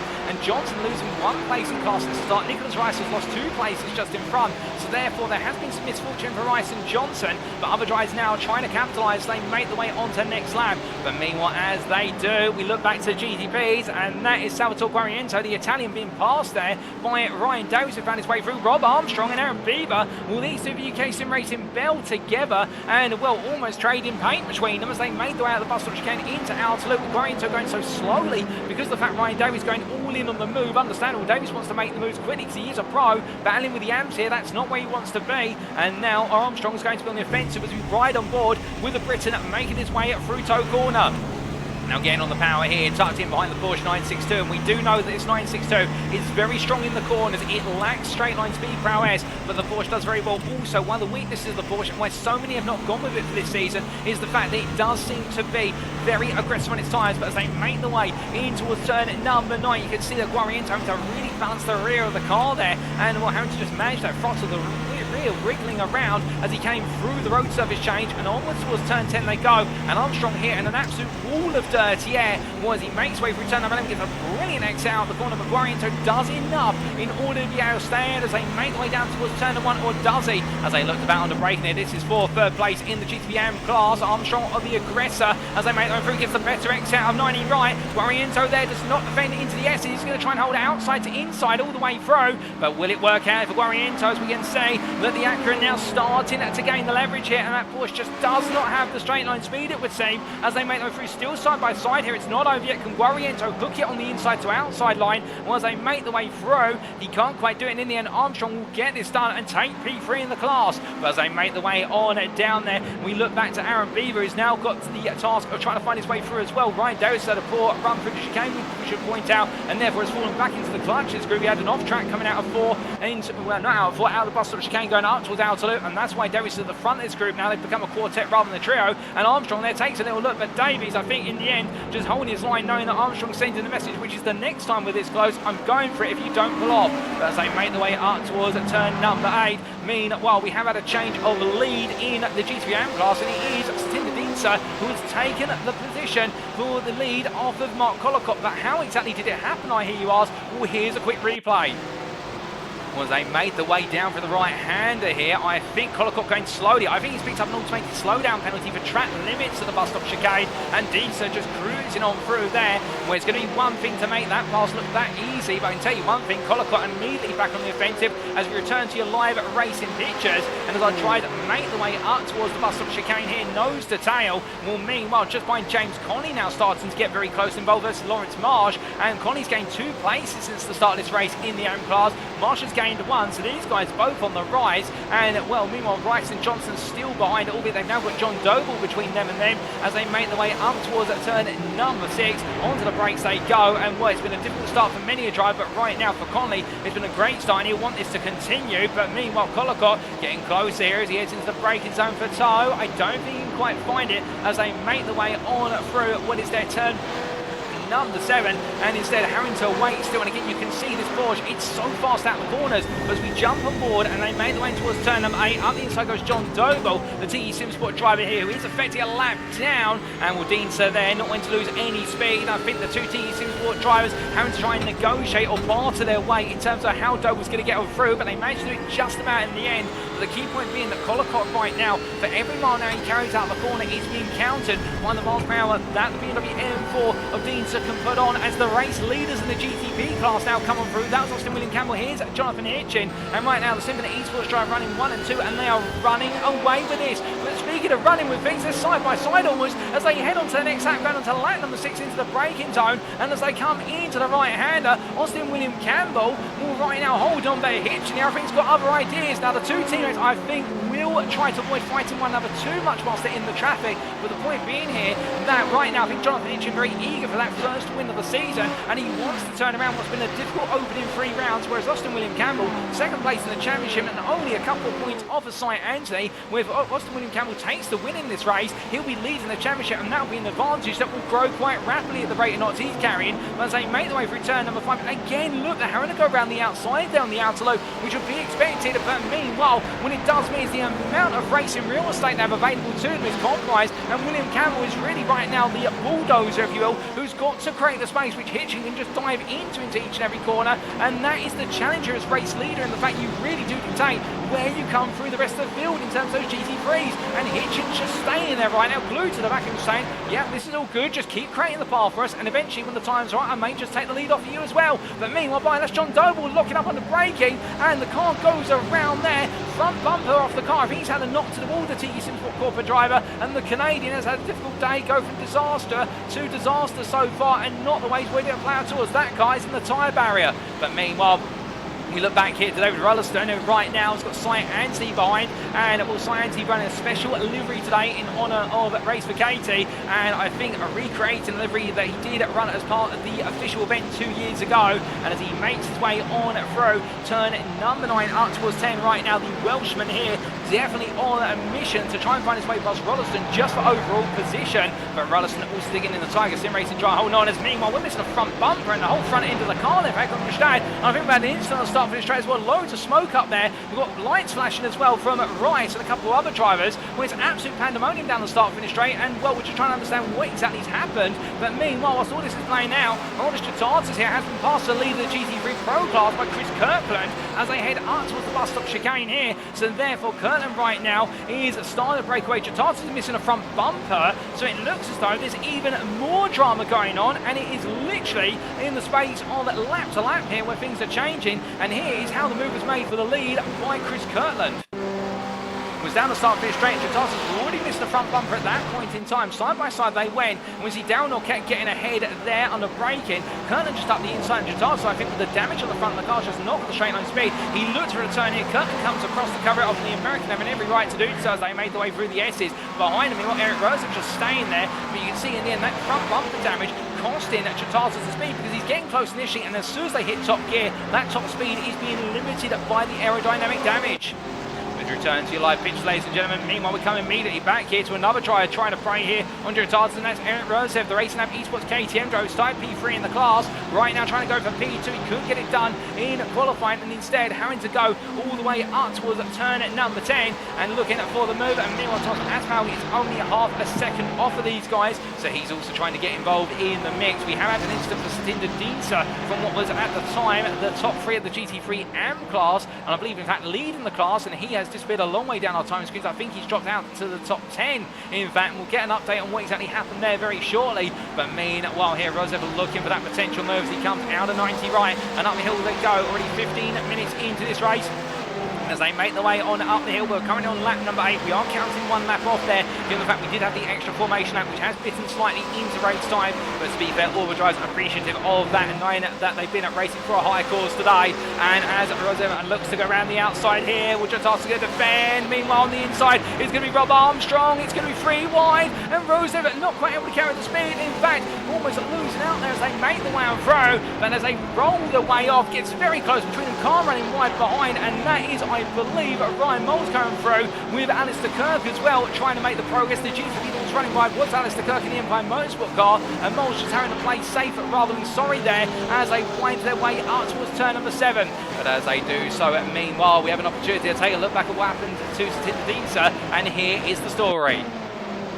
Well, that is the end part of the story there as we see the car going straight off. And where on earth was that? We try and get a further replay of what happened to Dinsa, and can we understand from the blimp camera? Well, that was a rejoin there going on to what was the cup course. So whatever's happened has happened on the run out of the outer loop corner. In fact, we might be able to get an earlier replay here of what happened. And as they're making the way out through the right-hander, so coming on around here, and Dinsa in contact with Aaron Beaver as the two of them shared the exit of the corner, and that explains why Dinsa was on the cup course there. So a tiny contact as he tried to put the power down. The T-Systems Toa driver collecting what was Beaver. The two of them side by side, I think not recognised there, and Dinsa's race has gone from good to bad to difficult in the space of 1 corner, only a lap ago. There's still board to play for here from our drivers, and well, as we return to those live pictures, we look to Steinar Sani as the Racing Lab Esports Car Extra, iconic P5 in the GT3 AM class, looks to go hunting after Nicholas Rice, who's gained 1 place back already after Dinsa having that spin coming out of turn number 5. And Rice now going hunting after Marsh, but Sani right there in the wings, getting ready to go on the offensive as well as they make the way out. Rice goes a bit wide there, car rolling off the exit curb, not too happy as that Ferrari 296 on those raised curbs right now.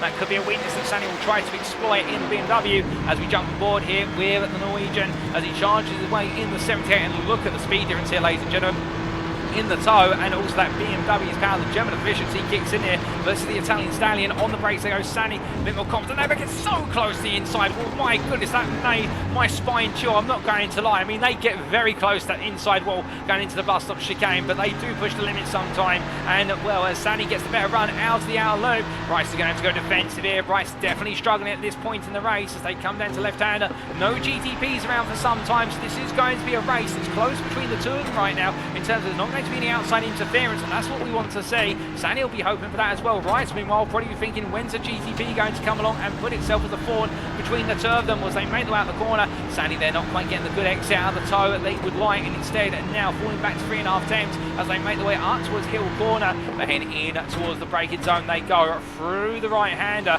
and with the flames spitting out the rear of the Ferrari in front, and Lawrence Marsh 1 second up the road from this battle and just comfortably starting to pull away.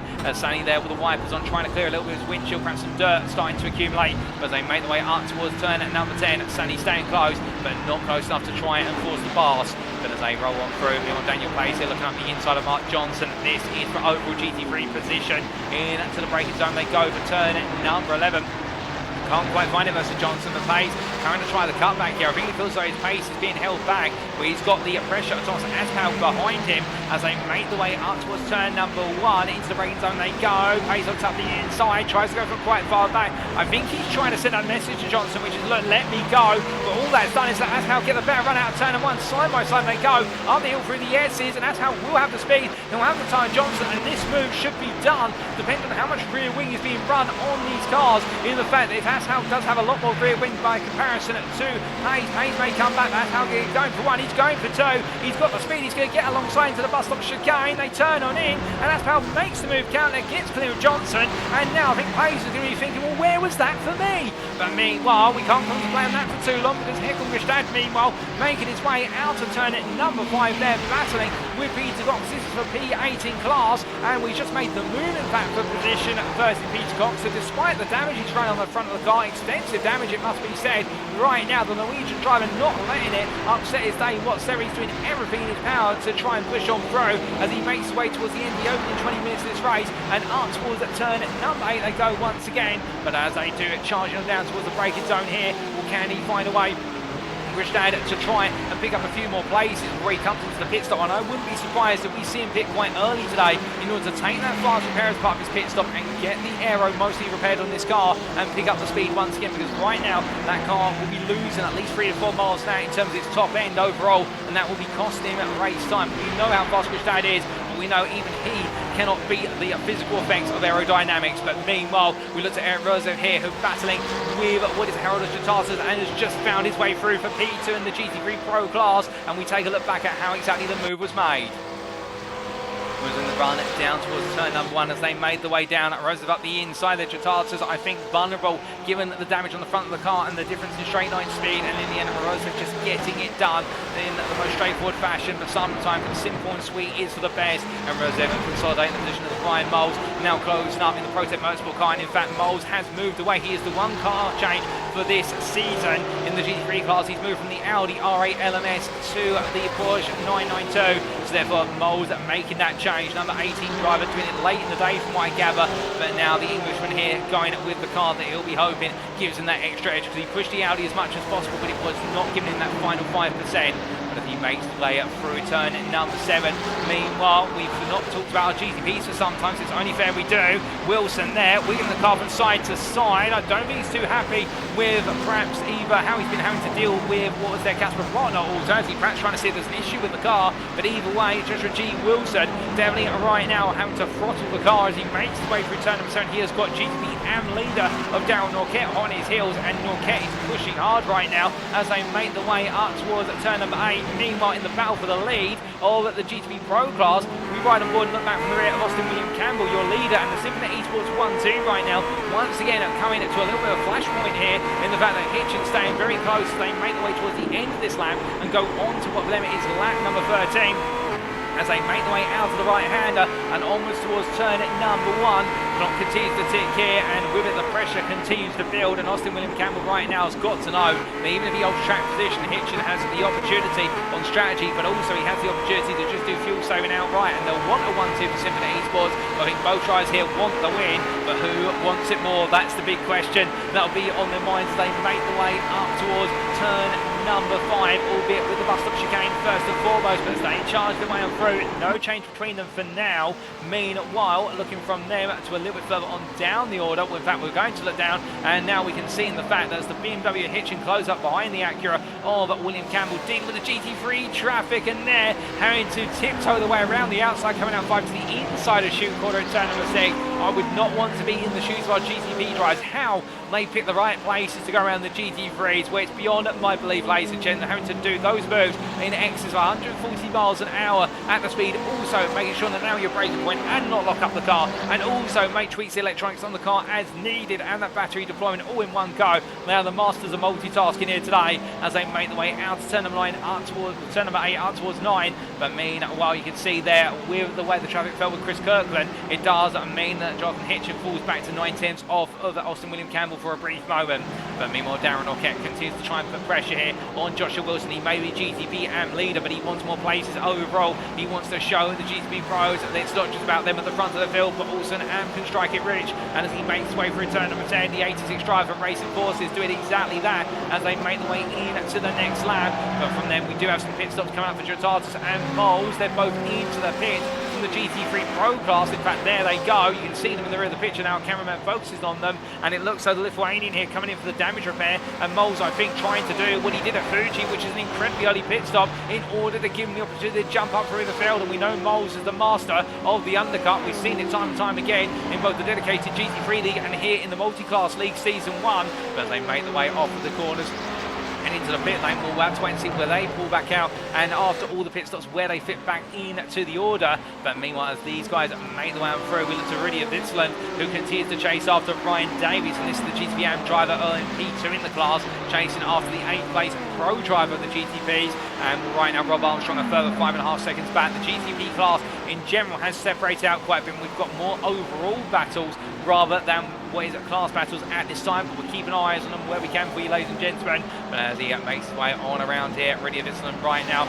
knowing that this race is definitely coming at fourth, and it's looking good so far. But keep in mind, it's a long way to go. Brandon Hay, interestingly, is in the pit lane, an early pit stop for Brandon Hay, but I believe it may be due to some damage picked up. In fact, we might have already had a retirement from Brandon Hay. I'm not quite sure, ladies and gentlemen. We'll get you the full inside scoop on that when we can. John Doble in as well, and well, I believe John Doble was followed up in a further incident after his race start incident, and therefore it's a difficult day for Doble today. But meanwhile, looking for these guys back to the GT3s. Here is Casper Rottner trying to put some pressure on Nicholas Wright, and the GTP Pro driver looking up the inside of the GT3 AM drivers. They head down to the braking zone, and well, as they do, no exchange at the moment. Car in the wall, however, that's Aaron Beaver who's got it wrong, coming out to turn number, what is their turn number 8 at Hill Corner, and Beaver around, and with that is going to cost him a huge amount of time in terms of his race. And with regards to the position, he's now down to P6 in the GTP AM class after the spin, losing multiple places as a result of that,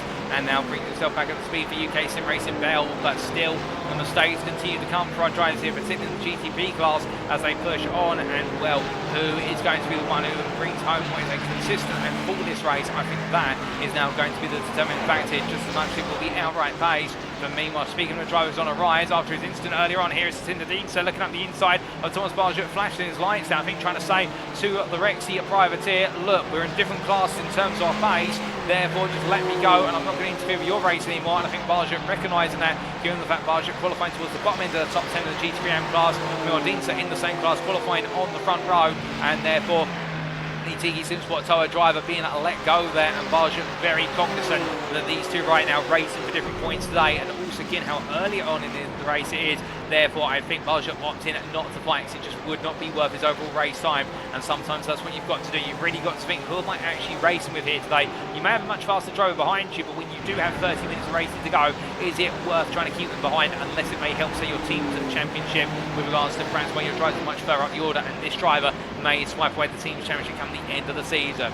But they make the way in towards turn at number 7. Things do calm down at Watkins Lane for the brief moment, but any moment if he could erupt back onto our screens indeed, ladies and gentlemen. As meanwhile, Austin William Campbell making his way on through the bus stop chicane, as he comes rolling on down there, or the top to the GTP Pro class here of William Campbell and Hitchin. 7 attempts between them and no change now. I think they might have just agreed to maintain the gap, given the way they had to play through traffic. They'll both be pushing very hard, given the fact they've already got a 10-second advantage over Ben Cullen in the Acura for Effect Simulations in P3. Here he is as he makes his way out to turn number 6 in towards 7 now, with Joshua Wilson not too far behind. But it does look as though Effect Simulations just have not got an edge right now over Symphony Esports. But again, we've still got pit stops to come. We've still got just over half a race remaining. So what could happen between now and then is anybody's guess. But meanwhile, one thing we can say for certainty is that Alexander Truna McCalson is closed up in the battle for P5 in the GTP Pro class versus Joe Newman, the Empire Motorsport driver, I should say, is holding on right now versus the Racing Lab Esports Moser machine. But it looks so Newman here is under growing pressure as they make the way up the hill in towards turn number 9. Now, as they make their way up the hill in towards the braking zone here, we'll keep in mind, of course, we are starting to get towards that halfway point. Could we see some early pit stops from these guys? And gut feeling says perhaps not yet, but around the region of 35 to 40 minutes into this race, we might start to see that pit stop. Now, we should point out that with the fuel loads here today, we have seen previously in the GTP class, drivers go upwards of always 50 minutes on a single stint and then coming in for a very short fuel stop. We may see drivers, given the fact the race started effectively 3 minutes later, given the additional formation app, and therefore the race time has been brought down by 3 minutes. We may see some drivers trying to make their pit stop last until the final 2 minutes of the race, so essentially coming to the pits on what is that penultimate lap. So therefore the short stop today definitely will be a very short one at that. We'll have to wait and see who is able to pull up a little bit of strategic mastery here, and who may in the end just decide to go for their old style of pit stop in terms of coming in early on in the race. Well, as Newman goes on here, I think right now he's got to consider whether his battle with Truman McAllister is going to be one on track, or whether it's going to be one in the pit lane as well. As they make their way down into Chute Corner here, we look back from the rear of the 97, and the two Cadillacs continue to size one another up as they make their way into Toe Corner.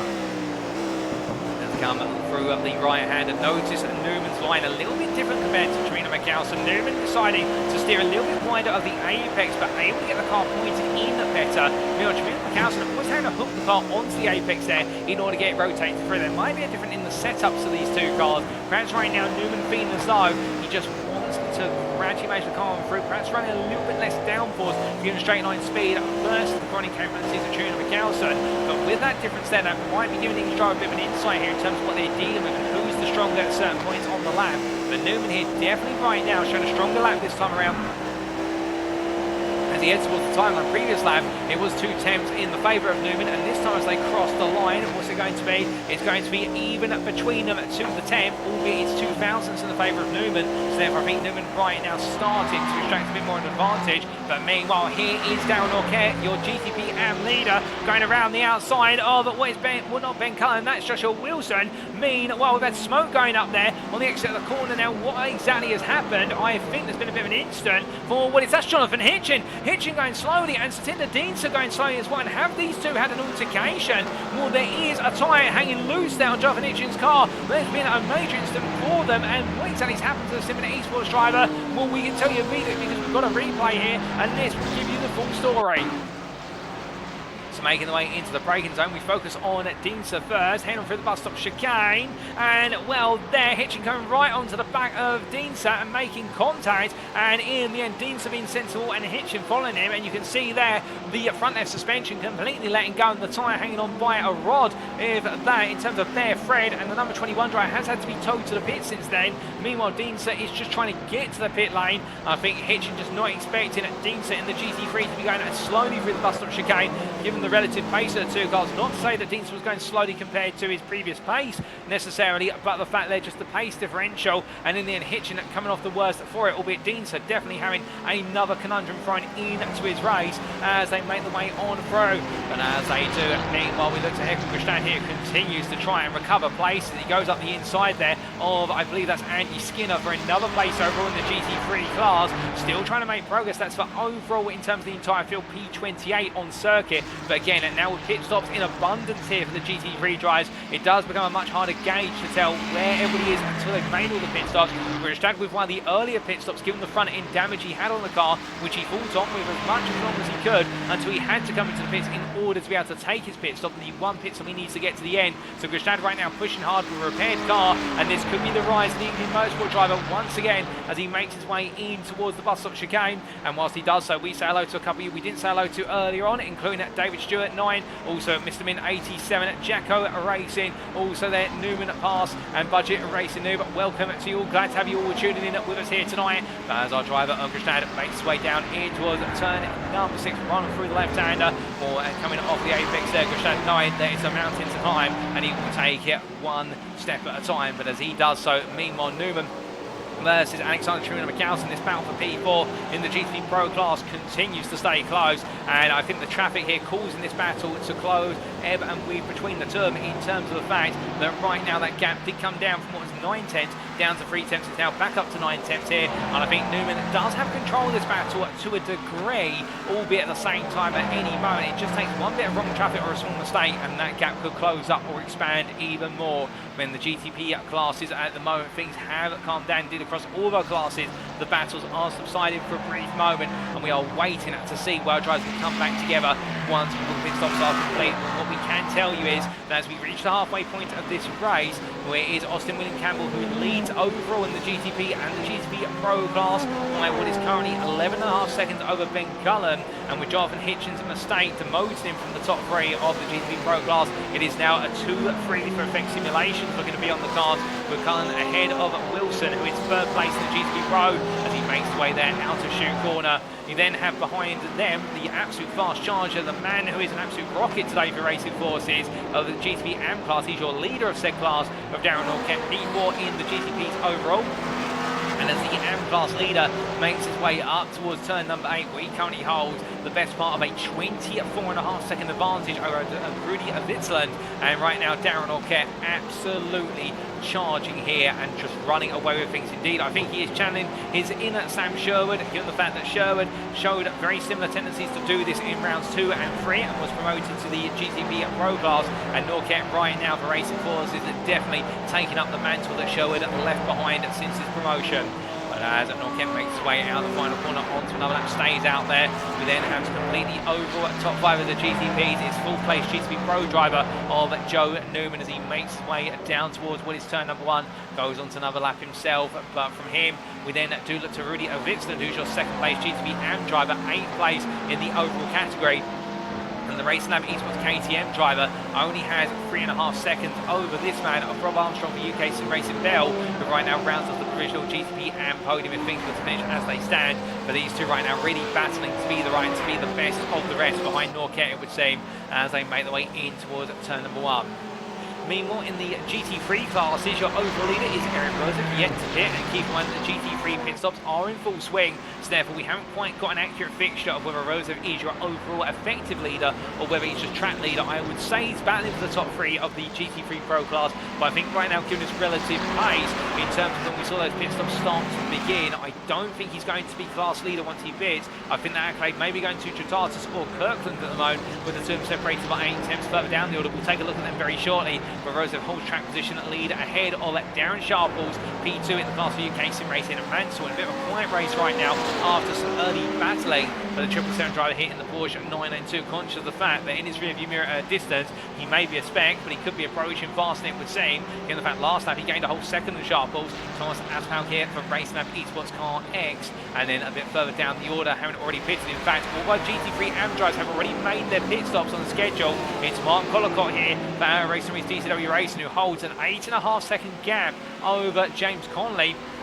And Collicott here really trying to pave the way in this midpoint of the race and trying to run away with the win here. And I do believe with that, that would be his first win in class of the season, unless I'm mistaken. In fact, just double check a note. In fact, last time he picked up the win, so he would become the class's first double winner as he makes his way down towards turn number 8. Into the braking zone he goes. And then James Conley, a further 8.5 seconds behind. Well, here he is, the UK Sim Racing Hill driver, on course for what could be his best result of the season so far, after what's been quite a frustrating start to the season in terms of the first 3 rounds. But podium, we're doing very well to get his championship campaign back on track, but 5 seconds behind and closing at a couple of attempts a lap is Lawrence Marsh of Downforce Racing, and the Welshman here not quite done yet and still on a mission to close up. And well, after today he could become what is your GT3 AM championship leader, given that 3rd place finish will put him well ahead of Matt Edmondson going into round number 5 in a week's time.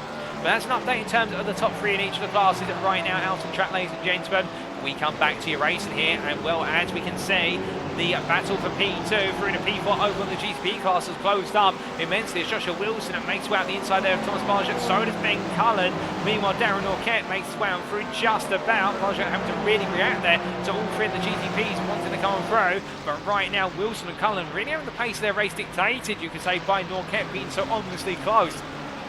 And they do have in mind, of course, the fact that Norquette is not in their class, but the reverse of it considering the fact that the pressure that will be enacted on them by Norket being there. They'll want to finish on the overall podium just as much as they will in terms of their class podium. They won't want to be beaten by GTP AM drivers. There's a little bit of pride online, of course, when you do have an AM right in your heels and you're the pro driver. But as they make their way up towards the bus stop chicane right now, nose to tail they go on in, and Norket continues to get closer and closer as they wind their way off the apexes and on down, but in towards the braking zone. They go for turn number 5, or really more of the lift zone there. Now into turn 6 they go, up the inside of Casper Brotner, and coming down in to the left-hander. Well, the Racing Forces driver here gets the best of the 3 in terms of the runs there for the drivers, and then in towards turn number 7.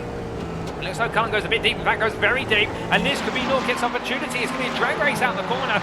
Now, one thing that Cullen will have to his advantage is a little bit of slipstream off in the distance, or when it's they have to pass, or when it's their right, up the inside they go, and Norket's going to make this move count up the inside. He takes P3 on Kroll in the GTP class. He remains your GTP and leader, but Norket right now, as I can see there already, a hashtag promote Norket in the Twitch chat after what was promote Sherwood in what was the last round of race in the Twitch chat. So we're definitely seeing there the Sherwood effect carrying on forward, and as they make their way in towards the next lap right now, Wilson will be looking at his rearview mirror and thinking, where on earth has Norket come from in terms of this pace? But meanwhile, let's focus a little bit more on a class battle here, and this is the battle for P2 in the GT3 Pro class. But we should point out these guys have yet to pit, so it's on track P2, but it's not necessarily strategic P2. We believe that strategic P2 is going to be somewhere in the region of Chris Kirtland and Horoldes Chatatas as they continue to run at 7 tenths off one another. And we did promise you we'll take a look at them, we will very shortly. But here right now, Sharples and Aspal close together with only 20 minutes or so left on the clock plus that final lap. And Aspal here starting to come more and more into this race as time wears on. We ride on board here as he heads in towards turn number 10.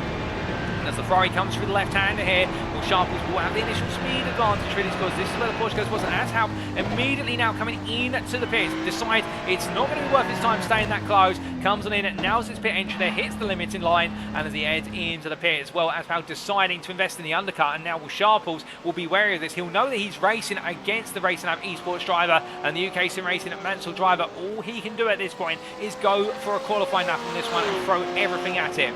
Meanwhile, we look back here to Chatatas versus Kirtland as they make the way onto the start-finish straight. They go on to what for the GT3 class is now lap number 21. And as they head down towards turn number 1, we believe that these two drivers are your effective GT3 Pro leaders, albeit Rosev is the other driver. We are waiting to see where he fits into this. But point being right now, that the over-limit racing driver Chatatas with Kirtland behind 7 tenths between them, and that gap has stayed stationary for the best part of the last 3 to 4 laps. There's not really been any change between them. And as they make the way on to what is the straight towards the bus stop chicane, they've got Ryan Moles in front, and in fact Ryan Moles, we should point out, is the effective leader of this in the fact he has pitted as well. So the ProTech Motorsport driver with that early pit stop, he has once again pulled off some undercut magic here as the number 18 driver in the wonderful livery machine as he makes his way on through. But Moles is being caught, and we do apologise for not considering Moles as part of this, but he's leapt into what we think is the strategic lead, and now with these three battling, this is going to be where we see it's a 42-second gap to Eric Rosev, and the pit time in total that we've seen for Moles was 46.3 seconds. We believe the pit loss time in terms of how long you spend in the pits is somewhere in the region of about 45 seconds. So if Rosev can keep this up, well, as soon as I say that, he's coming to the pit lane as I look out my content roof window, but this could be close. We could have on our hands here potentially a 4-way fight for the GT3 Pro win at the final lap of this race. Given how close they are right now, Rosev is in his pit box and is being serviced. Now, will he go for a short stop? Will he perhaps try to scrape out and get ahead and then just try to manage the car for remainder? Darren Sharples will take the lead of the class, but he's yet to pit, should we point out, and Rosev already leaving the pit lane, but it's a very, very long run here for Rosev. He's got pretty much half the pit lane still to go, but in fact, I think he's going to come out ahead here because he's already almost at the pit exit line. Where is Moles? Well, there is Moles right now, and Rosev takes the lead of his class back as he comes out of the pit, and the Racing Lab Esports KTM driver takes the lead as he makes his way on through, and there in the rear of your picture is Moles, Chatatas and Kirtland, and Rosev has pulled off an absolutely brilliant piece of strategy to leap 6 seconds in front of this trio. Now, we should point out in terms of stationary time in the pits, he did spend was 1.3 seconds less compared to Moles, who had the shortest of the pit stops of Moles, Chatatas and Kirkland. Now, will this come back to haunt Rosev? Will he perhaps have not taken an extra tyre change in terms of the fact, remember, they changed tyres whilst also putting fuel, but Moles gets it wrong, and the bus stop chicane has to take to the grass, and as he rejoins here here. Well, Jotatis immediately goes up the inside. He wants that place. He's not going to let Moles just get back to racing. And Jotatis up the inside with Moles there having a mistake. And Kirtland now says, well, don't mind if I come on through as well. But Moles says, no, you don't. And as they make the way down to shoot corner, side by side they go. And we'll tuck it in behind. A bit of contact between the two of them there. I think the further contact, and Kirtland's into the wall. And goodness me, I think it was netco contact initially perhaps between them. It's ended up in physical contact between the cars. And it is now Ryan Moles who's lost out of plenty there as they made their way out of turn number 6 and up towards 7. And we get a replay of what exactly happened. Well, you can see the contact between the two of them escalating, and we see it towards the end of that. But in terms of looking back to how the whole sequence started, we're right on board here with Moles, and this is how he got it wrong. And under braking, it just missed his braking point because of the GTPs coming on through. And so Moles rejoins at this point, and now coming on down, you can see Jotatis suddenly appear on the right of your picture. 3, 2, 1, and there he is. And now Moles has got Kirtland on the inside here as they make their way down into the braking zone. Moles defending, and as they head on through the left-hander, we have the distant camera shot here. Initial little bit of contact there. That looked to be netco contact as they come out the corner, further contact. And then the third one, it was the two cars coming together. And, well, that's going to be a difficult one for the stewards to pick apart. But Moles, I can understand if he's a bit infuriated by that one for the simple reason what was looking to be a shot at the podium has now ended up being a shot into the dark and a bit of a disaster as we return to live pictures, ladies and gentlemen. But more racing to come here still with what is 15 or so minutes left on the clock. And with Moles in the pit lane, the car is being repaired at the moment, but that's going to bring all the way down the order. So now it is going to be a three-way fight between Rosev, Jotatis and Kirtland, albeit Kirtland now 2 seconds off Jotatis, and Jotatis trying to find his way back up to Rosev. But I have to wait and see how that plays out and whether Rosev perhaps has limited himself in terms of perhaps not changing a particular tyre and whether that's cost him to a degree. But meanwhile, Darren Orkett getting ahead of Austin William Campbell, and hold up a second, what on earth has happened to the race leader? And William Campbell's got damage to the front of the car. I'm not quite sure what's happened to Austin William Campbell. What I can tell you is he's missing a front bumper, he's missing the whole front of the car, the suspension's damaged as well. It's disaster, but what exactly has set that off as the car locks up on the brake in there? Well, can we find out a little bit of a story as we get a replay? No, we can't. The car's just going slowly up the hill, so whatever's happened, we haven't had it recorded in terms of the replay footage we've got available. But for William Campbell, he's hit a wall somewhere. I think it might be coming out of turn number 6, and now the 7 Esports driver in tatters with regards to this race as we return to your live pictures, and the 555 comes into the pits, but this is going to cost him so dear, and the race is going to go the way of Effect Simulations. Symphony Esports have lost this race for both of their drivers, and meanwhile, Joe Newman comes on through to take the overall lead of what is the GTP Pro class, but meanwhile Darren Orkett is your actual GTP overall leader in the fact the AM class driver right now leading for Racing Forces out there and just enjoying the racing. But as he makes his way on down through turn number 5 in towards 6, my goodness, how things are turning on a dime right now, and indeed it seems like this Watkins Glen circuit is delivering plenty of drama from lap to lap, and well, where it's battles alternately, drivers getting things wrong under their own volition. Either way, this is not the way we expect it to play out today, but here we are as right now the fighting carries on, and Darren Orkett could be on for an overall win here in the GTP class, and if so, he would be the first ever driver in this series, I believe, in UK sim racing history to take what would be an overall win being in the lower of the classes in terms of that an AM versus a Pro, for example, here today. And well, can Orkett pull this off? It would be huge if he did so. Now, we do look to, meanwhile, Aaron Vergawe, who we haven't looked at all day, and to be fair, I do know that Linscombe there in the Twitch chat will be cheering on her husband, and right now, seeing Aaron Vergawe making his way all through turn number 7. It's only fair we put the spotlight on the Belgian driver, Short Competition Esports, as he makes his way up towards turn number 8, and right now running a comfortable P4. He's only, it should be pointed out, 1.8 seconds over Chris Kirkland, so it's not over yet for Vergawe. He could have a shot at a podium here, because right now what we can tell you is that Rosev's lap times are falling away. The last lap from Eric Rosev, a 47.49. Now, was there some traffic in that? We'll have to wait and see, but as they make the way on through, we see a question there from Angry D, who asked the question, fastest lap in GT3 Pro. Well, currently the fastest lap holder for GT3 Pro class, I do believe there would be, as we're double checking our data sheet, would be a 44.53 as being held by Eric Rosev. I think that is the fastest lap we have seen all day in the class based on the statistics we've got, so hopefully that helps Angry D, but that is being held by Eric Rosev, the 44.53, but Vergawe right now pushing on, and well, Closed up to Chris Kirtland by 2 tenths on that lap. So Kirtland right now will be feeling some pressure, but Rosev and Jatatas now back into the 44s. So I think some traffic may have just simply held up bay, but there's Rosev, and in the rear of the picture, that is Horace Jatatas. And the over limit racing driver can see his prey in the distance, but can he find a way to get close? Well, as he tries to do so, he's got the traffic in front of him. It's not just GTPs, it's also other GT3s, including John Watt there in the Roxy Mobile. And right now, Watt's race, definitely not the race he wanted to have today, but still staying in it to win it and hoping that some more places may come his way by the time this is all said and done. Then he rolls off of a shoot corner there. Jatatas right now continue to push hard, and will Kirtland and Vergawe definitely off in the distance, falling away from all of this. But meanwhile, we look back to Rudy Witzlam.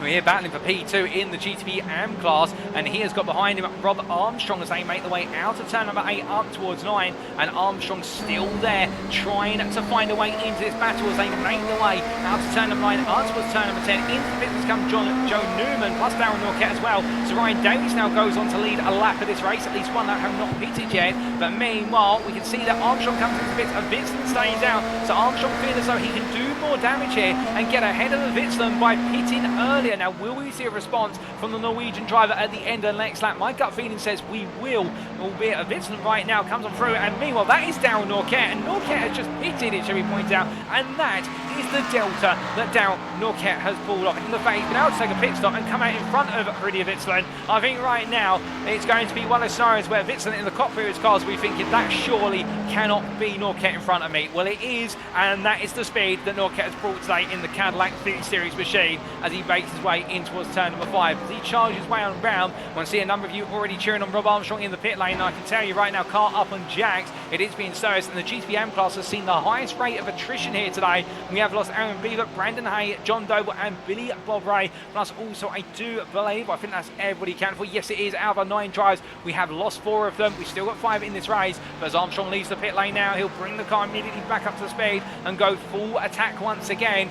Meanwhile, speaking of full attack, this is Ryan Moles, who after that incident coming on through the bus stop chicane, when then the further incident coming down through turn number 6, right now number 18 drive all over the back of Steinar Sani. He's trying to gain an overall position here, and Sani will know that right now he can't afford to lose any time to Moles, in the fact that behind him is Nicholas Rice, and Rice would love an opportunity to go fighting for that P4 in the GT3 AM class that Sani currently holds on to as they make the way out to the bus stop chicane. But look how close Moles is. He just cannot get the overspeed here into the chicane versus that BMW M4, but what he can do is be an absolute pest, glue himself to the back of that BMW, and now in the latter half of a lap here really dance his way around in these camber corners and try to find a way to dive to the inside or carry the speed around the outside as they make their way down into the braking zone. Meanwhile, we can tell you, ladies and gentlemen, meanwhile off camera, well, we have had Ben Cullen take his pit stop. We have also just had Ryan Davies exit the pit lane and serve his pit stop of the day. But Darren Norquette right now is your overall leader. The GTP Amdry is leading overall ahead of GTP Pro leader of Ben Cullen, and we might be seeing history made in 9 minutes time. The first time ever somebody in the lower class has taken the overall win of a given car type on the grid in the UK Sim Racing Series, and well, if so, that would be an absolutely incredible moment for the Racing Forces driver. But meanwhile here, Moles versus what is Sani still, and just cannot find the final 5%, albeit looks for it into turn number 10. He's going to go for it this time. Sani leaves the door open and lets the car run wide, but look at Rice. Rice has closed up absolutely dramatically here as they make the way out of turn number 11. Right now the signs are saying go bowling, and exactly what Ryan Moles is doing here as he lines it up and goes to the strike into turn number 1. And well, will he be able to get the move done, or could Rice try and get involved and try and split the two as they make their way down? Well, Rice is going to do exactly that, but it's contact, and it is Rice and Sani who come together, and well, in the end Sani was going round, but I think he's been able to perch himself on the side of what is Rice's car. But Rice comes up through, it's free wide up the hill behind him. Guariento just tucks in and says, I don't want to be any part of this, I'll lose the race time, thank you very much. But now these 3 GT3 drives, they're going to have Guariento who tucks onto the inside. It's 4 wide for a brief moment, but Sani backs out there. 9-4 does not go into 2 to go into 1 into the bus stop chicane, and Rice gets on through, albeit it wasn't the cleanest pass, so I think there will be a question mark about it after the race. But Nicholas Rice takes P4 in the GT3 AM class as they wind their way through the outer loop, as they make their way down and up towards what is turn number 6 once again. Right now, absolutely on attack here is Rice as he rolls on through that left-hander, and the the Dirty Rice racing driver here has Casper Brotner behind the GT3 Pro, and he'll want to try and make sure the old dudes in cars dry either stays behind, or if he's going to get through, he gets through gently, and therefore Rice does not lose any time in trying to break away from Sani. But we take a look back at the move that was made only moments ago, and this is how it happened, ladies and gentlemen. Under braking into turn number 1, Rice goes in, Sani's turned in, contact between the two of them, and in the end, Rice, by keeping a little bit of the throttle in, actually helps push Sani back in the right direction. As always, the two drivers I think would have been in the inside wall. So I think Sani, when he gets out of the car, he'll be absolutely fuming at Rice, but he'll also be grateful for the fact that Rice was there to keep both of them pointing in a straight line, as otherwise that could have been disaster for the pair of them in that battle for P4. We've still got more racing to come, and we're speaking of racing, here is Darren Sharples and Pete Scott, the two UK sim racing drivers for the Mansell team. And for the Mansell and Hill teams, we should say, making the way on through what is here turn number 4 and on to the straight onto the bus of chicane. Cox looking faster here and goes up the inside. It's going to be a change for P7 in the GT3 Pro class, and Cox makes his way through. Sharples does not fight it. I think as though Cox is the faster driver at this point in the race. As they wind on through. Meanwhile, we have had here from Gustad find his way past what is Chris Kirtland. It's been an instant for Chris Kirtland. In fact, that's dropped him all the way down the order. I'm not quite sure what Kirtland is. In fact, he's had to be towed to the pits, we can confirm. But what's exactly the story behind this? Well, here's the inside scoop. Here's what happened. So this is Kirtland battling with Aaron Vergawi from side to side. Well, I'm not quite sure what's happened to Kirtland's car there. There must have been a story ahead of that, because Kirtland went from side to side there. I think the car, some damage to the suspension perhaps, and having to be towed immediately. But Aaron Vergawi coming on through, and it means that Aaron Vergawi now P3 in the GT3 Pro class, still 5 seconds off of Herodos Guitatas, and as he makes the way around here, well, Vergawi's race right now, he's definitely proven the adage of just keep it consistent and you'll come on through. It proves true here in the fact that with just over 5 minutes to go, Vergawi's going to be on course for another podium this season, as he makes his way up towards turn number 1. And definitely an odd incident there. I wonder if there's a bit more of a story than meets the eye with regards to Kirkland and having to be towed to the pits. But as he makes his way on through, well, we have had a word from GZN High in the Twitch chat who says there was contact between Joshua Wilson and what was Chris Kirkland, and that may explain the exact story between it. Unfortunately, we can't get a replay of that. We don't have that available, ladies and gentlemen. We do apologise for that. But meanwhile, what we do have available is the knowledge that this man in the GT3 AM class, Mark Collicott, has just set the new fastest lap of the class in what's 45.45 to the nearest 100th, and he is holding on to the lead of the class right now for our race. DCW Racing by the best part of what is there. I do believe 15, in fact 13 seconds we should say, as he makes his way up towards turn number 5 via the bus stop chicane. Thank you GZN High for clarifying what happened to Kirtland, because that was befuddling us in the Contour booth here. But meanwhile, I can tell you the racing in the GTP class has calmed down for now. We've only got 4 drivers left in the GTP AM class. The rate of attrition has been such forth right now, and we're going to be seeing some new names at on the top step and also on all steps of the podium today. Meanwhile, in the GTP Pro class, Ben Cullen, who we see here rolling off of the bus stop chicane and now through turn number 5, the Effect Simulations driver is only 4 minutes and a final lap away from taking his first win of the season and making it 4 different winners in the GTP Pro class in 4 races, but he cuts it very close to James Conley there. And well, Ben Cullen right now, if I was in the team booth for Effect Simulations, I would be telling him you do not need to do anything risky like that, because right now Cullen's so close, and we can tell you that Wilson down in P8, I think Wilson in fact has had an extended pit stop, given damage picked up. So Cullen right now really carrying Effect Simulations on his shoulders in terms of the pressure as he makes his way up the hill. But meanwhile, coming on through when it's turn at number 9 there, we look from him to his teammate Joshua Wilson, who's still trying to battle for a couple more overall positions, including here what is really a Vitzland, as they make the way out of turn at number 5 and down towards 6 and in towards 7 now. Wilson looks up the inside of it and leaves the door open there. 9, they're not battling the same class, and Wilson will get on through. That'll be another place gain for all is said and done.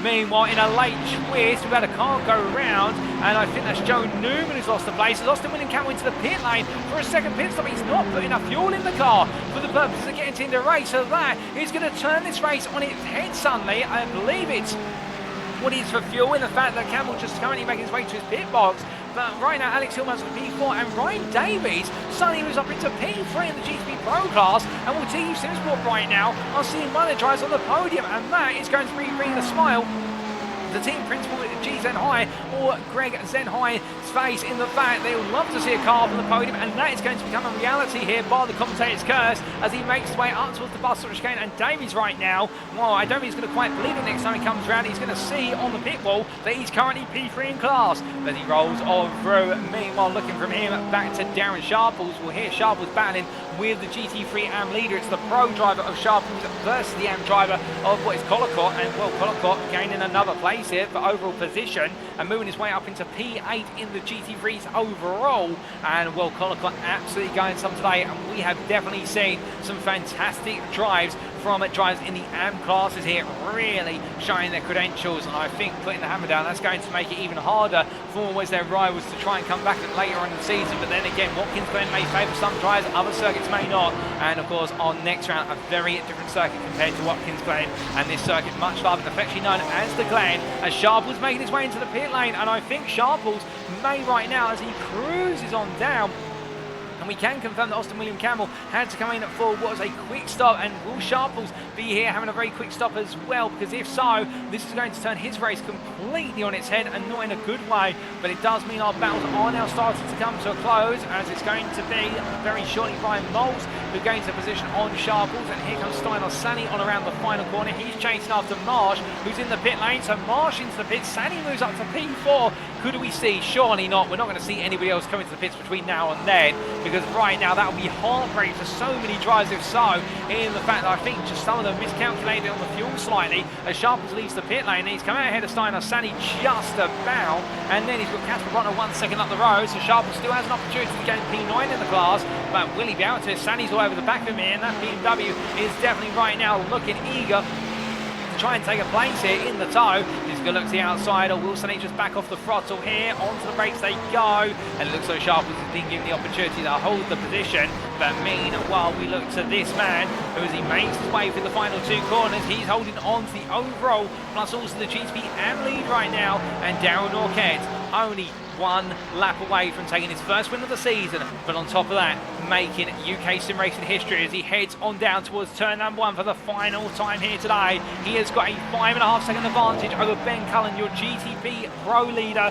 who we see here going through turn number 1, and Cullen on course for his first win of the season as well in the GTP Pro class, and he'll be absolutely pleased with this. But right now, it is getting to that point where I think many drivers are just hoping this final lap ticks on through, and it's that absolute nerve-clenching moment in the fact that for a lot of our drivers now, they just need to get to the end of the race, one more lap on the clock. But the problem is, of course, getting there is easier said than done, given the fact that we've seen so much drama here today from the very start all the way through to the conclusion. We've got James Conley in the pits from P2 in the GT AM class. Another one falls, and that is a big hit. Nicholas Rice is going to come on through to take P2 in the GT3 AM class here, presuming he's got enough fuel to get to the end of this final lap. But my goodness, you couldn't make this up. And the fact that Steiner Sani comes on through for P3, it's pandemonium here. I don't think Racing Lab Esports car are going to believe it as he makes his way through turn number 1. Collicott's in a world of his own, but right now everywhere else in the GT3 AM class, it's surprises and sadness aplenty. But meanwhile, as they make the way onto their final lap,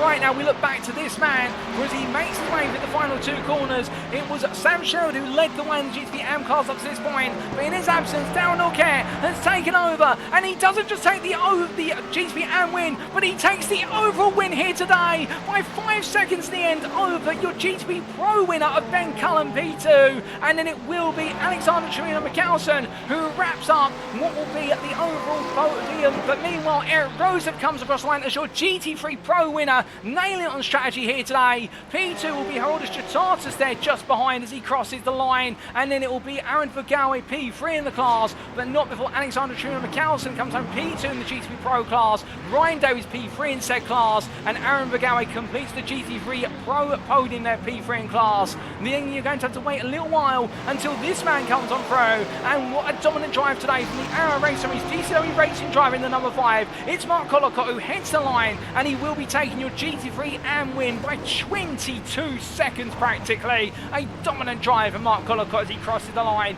and a fantastic one at that. Rudy Avixon comes on through to take P2 in the GTP AM class of Racing App Esports KTM in a solid performance. And then very shortly, ladies and gentlemen, In a surprise P2, it looks got all wrong at the start, but he's turned it around. Nicholas Rice takes his first podium of the season, the GT3 class. It's a second place, and behind him will be Steinar Sani, who I don't think is going to quite believe his luck to return to the podium of the GT3 class in P3. And then very shortly, we will have Salvatore Guariento. It all went wrong at Spa Francorchamps before he could get up to speed and make it right. But today, he gets it right, and he finishes third place in the GT3 class in the Porsche 963. And it's great to see the Mural.io driver there having a great performance and turning things around. But what a round of race near at Watkins Glen International, ladies and gentlemen, in the fact it's been absolute chaos, and will some of it good, some of it I think the stewards will definitely have their work cut out for the week ahead, but it has led to a phenomenal race, and I think one that we're not going to quite believe for some time in the way everything's played out. You can see a lot of drivers doing donuts there as they make their way on through, but meanwhile, let's look to our final race finisher, ladies and gentlemen, and give them a round of applause as well. Everybody deserves a round of applause for getting to the checker flag, including John Davis for the wrong stuff there in the 26. He's our last finisher of this race to the checker flag, and he will be P8 in the GT3 AM class. But meanwhile, as we see the smoke clouds coming up there for our drivers, it's donuts aplenty, and you can understand why. They're all happy they've reached the end of the race, but well, as our drivers cooling down, Ben Cullen there as well, and for Effect Simulations, it wasn't to be their day for Joshua Wilson, but Cullen meanwhile picked up the mantle when it was dropped by Symphony Esports, when it was dropped by his teammate, and the 79 driver in the Acura now becomes our fourth GTP Pro winner in 4 races. Who will break the duck, or will it continue here, and can Cullen find a way to nail down those race wins? We'll have to see, but what a day it has been. And with the donuts coming to an end, I think the fuel's run out in the cars. Alternatively, the tyres are now completely gone, and Steinar Sani just winds his way up the hill. Well, let's take you through those race results, subject to any stewards' inquiries. And my goodness, ladies and gentlemen, what a day it has been. And as we can see here, we start off with the overall results, and in what has been round number 4 of the UK Sim Racing GT3-GTP Multiclass League Season 1 here at Watkins Glen International, hosted on iRacing. Darren Orkett, confirmation there, taking the overall win and being the first ever lower class driver within a particular car class to take the overall win in a series, as far as I'm aware. The GTP AM winner taking the overall GTP win, a phenomenal achievement for Racing Forces ahead of Effect Simulations P2, Ben Cullen there, who is your GTP Pro winner. And then at Racing Lab Esports Moses, Alexander Torino McAlison in an absolutely solid drive today. I can tell you one thing about the number 6 driver: his driving is absolutely faultless to a T. The consistency has earned him that second place in class and that third place overall, and he will be absolutely proud of that, and the team will be as well. P4 there, Ryan Davies for Tiki Simsport, round off the GTP Pro podium in an unexpected third place, but he'll definitely take that. And again, showing that you've got to be in it to win it to the very end, head of sister driver Tiki Simsport Corpus, Alex Hill, and then Joe Newham P6 there for Empire Motorsport, with a late mistake costing him very dear in what could have been a third place of his own if he hadn't got it wrong at turn number 9 and released the places to Ryan Davies and Alex Hill. He'll be kicking himself after this, but at the same time, he couldn't have known that at the time. Sight Anthony P7, the privateer, championship leader going into today, and that championship lead may slip out of his hands for a brief moment, given how things have gone. And then Joshua G. Wilson at P8 for Effect Simulations, head of second place GTP AM driver Rudy Avitzland at P9 there for Racing Lab Esports KTM, and Austin at William Campbell completing a top 10 for Symphony Esports. Salvatore Guariento, best of the rest P11, and with that completing what was the GTP AM podium there for Mural.io in a great recovery race, given how it all played out at Spa Francorchamps only 2 weeks ago. And then we can see the completion of the GTP class overall finishes there, in terms of David Rolliston finishing what was a lap down the end for Tiger Racing Team, but what was P4 in the GTP AM class. We then come on to the GT3 finishers, and we're going to focus on the podium finishers in each of the classes, and starting with the overall GT3 podium, the winner, Eric Rosev there for Racing Lab Esports KTM. He returns to the top step. We were wondering when we'd see him back on the top step, but he's finally done it at the 4th attempt to try in for what was Racing Lab Esports KTM. A fantastic drive ahead of Heroldus Tratatus, with the strategy being the difference today. And the over limit racing drive just staying ahead of Aaron Vergalway for Short Competition Esports, who snuck through in the end and made sure to bring it home on the podium. Thomas Aspal there, P16 for Racing Lab Esports Car X, just missed out on the podium spots in the GT3 overall and GT3 Pro categories. And then we have to look some way down before we get to P20 there overall. Mark Collicott, your GT3 AM winner, and congratulations to him for AI Racing DCW Racing, taking an emphatic win ahead of what was Nicholas Rice, second place in the class, P22 overall there for Dirty Rice Racing, and then Steinar Sani at P24 for Racing Lab Esports Car X, completing that GT3 AM podium of Collicott, Rice and Sani. Now, coming on to drivers who retired from the race, unfortunately didn't make it to the checkered flag. I do believe it's not Rob Armstrong now. I believe he did make it to the checkered flag when all was said and done. In fact, we can confirm, ladies and gentlemen, that Armstrong did not quite make it to the checkered flag. Now we've had our records updated, so therefore he will be classified as your first retiree, but as he did complete over half the race distance, he will be considered what is there a finisher of the race. But P37, 2 laps ahead of Chris Kirtland for Downforce Racing, and then it was a further 3 laps to Aaron Beaver and Mark Johnson. P40, Niall Killen at P41 for Miro.io, a difficult debut today for Killen, and then Jonathan Hitchin retiring 19 laps in the end for Symphony Esports, and he will be classified as, I do believe, a finisher as he completed just over half the race distance. And then the retirees of Brandon Hay, Ali Kirk, John Doble, Joshua Pratt and Billy Bob Ray, they're all classified as non-finishers as they did not make it over the halfway point in their respective races. And then a special thank you to both our admins for this series, Matty Wild, and also Roxanne Marshall there, listed at the bottom. They're not racing this series, but they were your pilots of the MX-5 pace cars for the second formation lap, all in memory of hashtag Race for Katie. And indeed, what a race it has been today. Indeed, it's been an emotional race for many of our drivers, and it hasn't just been about being on the top step, but also remembering what's been a special event and also a shining star in the world of the UK sim racing community. And indeed to Paul Lustow there tuning in tonight. It's been great to have you tuning in with us, Paul, and well, hopefully we've been able to do Katie justice as she's shown us all just how courageous she was in her fight to continue to live life as it's meant to be lived.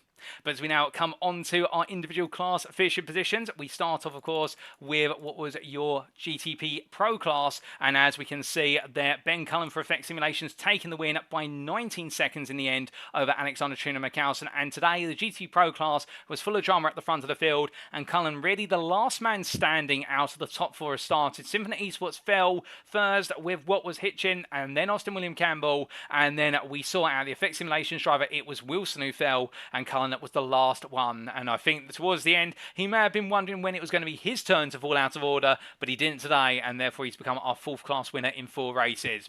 Alexander Shimano McCalson taking his first podium of the season, and the Racing Lab Esports Moser driver a deserved 2nd place, 1 second clear, almost 2 seconds clear, we should say, at Ryan Davis of Tiki Sim Sport. And these guys picking up the pieces where others were left behind, and they deserve their moment of where is in the limelight.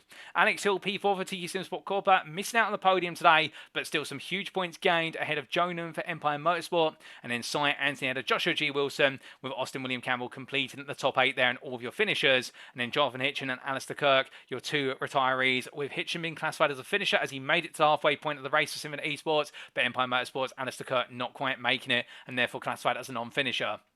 We then come to the GTP AM class, and as we can see here, Daryl Norquette, the Racing Forces driver, taking the win by 52 seconds. That is staggering there in the number 86 car. And well, right now, really laying down the gauntlet versus Rudy Avitsland from Racing Lab Esports KTM. And then Salvatore Guariento completing that podium. And Avitsland and Guariento, even though they weren't close enough to finish with Norquette, they'll still be very pleased with the fact that they're on the podium and some major points gained and a great result here today in the US of A. David Ralston, a lap down in the end, but still to the checkered flag. He was the last finisher on circuit for Tiger Racing Team. And then finishing 7 laps down, albeit in a retirement, but he will be classified as a finisher. Rob Armstrong there for UK Sim Racing Bell. A further 5 laps clear was there Aaron Beaver for UK Sim Racing Bell. They'll be both classified as race finishers as they completed over half the race distance. And then Brandon Hay, John Doble and Billy Bob Ray will all be classified as non-finishers as they did not get to the 19-lap halfway point. An unfortunate day today for all 3 of them, but particularly for Billy Bob Ray on his birthday. But still, happy birthday to you, Billy Bob, if you're tuning in right now. And well, hopefully you've been able to have a great day, even though the result hasn't gone your way today. Indeed, it hasn't gone the way for Empire Motorsport. We'll then come to the GT3 Pro class. And as we can see here, Eric Rosev taking the win in the end by 6 seconds for Racing Lab Esports KTM over the over limit racing driver of Haroldo Shatatus, and Aaron Vergalway completing the podium a further 8 seconds down. And Rosev in the end making it count on the strategy today, and what a way to do it in the number 1 car and put himself back on top. And then P4, Thomas Aspau ahead of Hekon Grestad. And Grestad, to be fair, despite the damage picked up in the early stage of the race, we're not quite sure what delivered the damage, but we can tell you he delivered on what is a promise to go fighting all all the way to the end, and even in a damaged car, fighting on through to that first pit stop and being inside the top 5, that is testament to what the 37 driver can do for Ignium Motorsport, and what he is going to grind that championship progress, even if it goes against him every step of the way. Adrian Kukula's P6 in another solid performance for the top 10 for the short competition esports driver, ahead of Peter Cox UK Sim Racing Hill, and then Ryan Moles, Casper Rotner, and Daniel Pace completing your top 10, and the trio from Old Dudes in Cars being completed there by Marvin Cruz at Best of P11, ahead of Darren Sharp, who was the last lead lap finisher. John Watt finishing a lap down there in the privateer Roxy Mobile today, not to be his day unfortunately, being involved in a couple of major incidents, and then Chris Kirtland finishing a further 3 laps down, P14 there for Downforce Racing on what could have been a podium, but it wasn't to be his, and then Joshua Pratt, the sole retiree, who'll be classified as a non-finisher for Tiki Simsport there, P15. And then come on to lastly, the GT3 M class. How can we forget them? And here they are. Mark Collicott taking the win in the end for AI Racing Rees DCW Racing by 22.5 seconds over Nicholas Rice of Dirty Rice Racing. Now a further 3 seconds behind Racing Lab Esports Car Race Steiner Sani. For Collicott really in a class of his own today. And to be fair, Rice and Sani both grafting their way to the podium by avoiding the mistakes, avoiding the chaos, and just measuring the race as best as possible. And Rice in particular, after falling quite a way down the order in the stage at the race, I think we'll be surprised in the fact he's come back to P2, but still, I think that's going to bring a huge smile to his face, as it will for Sani in P3. P4 for James Connolly. That last minute second pit stop cost him extremely dear for UK Sim Racing Hill. He'll be kicking himself for that, as will Lawrence Marsh of Downforce Racing, both of them having their potential podiums being bookended in the end by what was a lack of fuel right at the end. And then Thomas Barjak, P6 for the privateer outfit, the Rexy team, ahead of Satinder Deensa, who today looked to be on course for a win, but it wasn't to be his after an unfortunate incident coming through the outer loop. P8 there for John Davis, the last lead lap finisher for the wrong stuff. And the UK Sim Racing Hills, Matt Edmondson. Top 10 being completed by Andy Skinner. And then best of SP11, Simon Hartley for Tiki Simsport Tour, behind the Tiki Simsport driver of Skinner. And then finishing a further 6 laps down, Mark Johnson there for UK Sim Racing at Mansell. And, well, Niall Killen, whilst he did retire 10 laps in the end, he will be classified as a race finisher, as he did complete over half the race distance of the 33 laps total. So difficult race for many today, and, well, commiserations for them, but congratulations to all of our podium finishers. And whilst the racing may have concluded here today at Watkins Glen International, our broadcast has not quite concluded as yet, ladies and gentlemen, because coming up in approximately 10 minutes' time will be our post-round interviews with our volunteer drivers. And, well, just before we get ready to go away for those interviews, we'd just like to let you know that if you have enjoyed the racing today, firstly, if you're not subscribed or following the official UK Sim Racing Twitch channel, then we definitely recommend you do so that way you can stay up to date with all the latest broadcasts. With, of course, the GT3-GTP Multiclass League on Sundays and the Porsche Cup on Thursdays. But also, if you'd like to go one step further, perhaps, in showing your support, did you know there's a quick and easy way to do so via our affiliates at UK Sim Racing? For we are affiliated with multiple sim racing and real-world motorsport companies, including Swello Meda Sim Racing Coaching, Race Anywhere, and Demon Tweaks. And if you do head to our website, that is uksimracing.co.uk today, and that website is going to appear on screen right now, and there it is. Well, there's a link to our Discord in the top right of our website. And why would you want to join our Discord? Well, firstly, it's a very friendly community, and we love to have everybody on board, whether you are a new driver to sim racing or you're looking to dip your toes into it, all the way through to the hardened esports professional. There's a place for you in the community, and therefore it's always great to have you as part of the community, and we'll welcome you on board.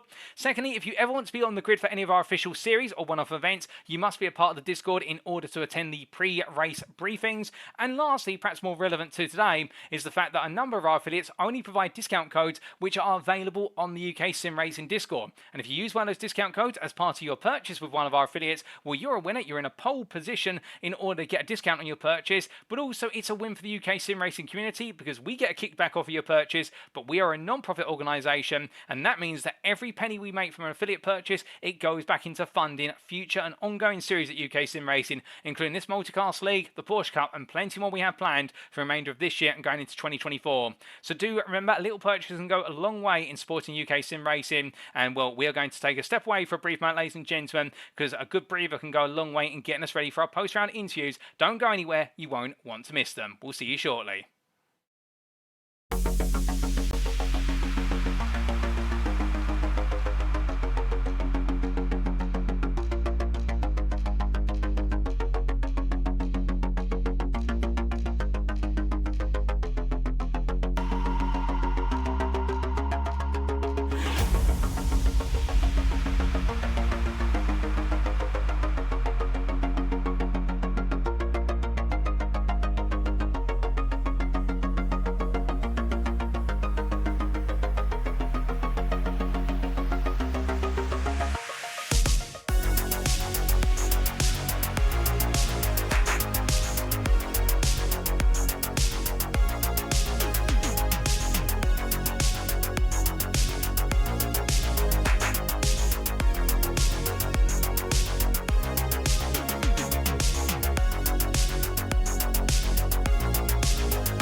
Alrighty, ladies and gentlemen, without further ado, it is time for our post-round interviews with our 4 volunteer drivers. And today, we're going to be hearing from 3 of our GT3 Pro drivers, all 3 of them battling for the podium at places, including Over Limit Racing's Herodas Chitatas, the eventual race winner Eric Rozev, and also their Ryan Moles, the ProTech Motorsport driver who was battling hard in the end, but missed out after an unfortunate incident through the bus stop chicane. We'll also get to hear a little bit about his car swap going into this round. And then we're going to be hearing from our GTP Pro winner, Ben Cullen from Effect Simulations, who finally adds his name to that list of winners in the GTP Pro class, and hear his perspective on negotiating the GT3s today.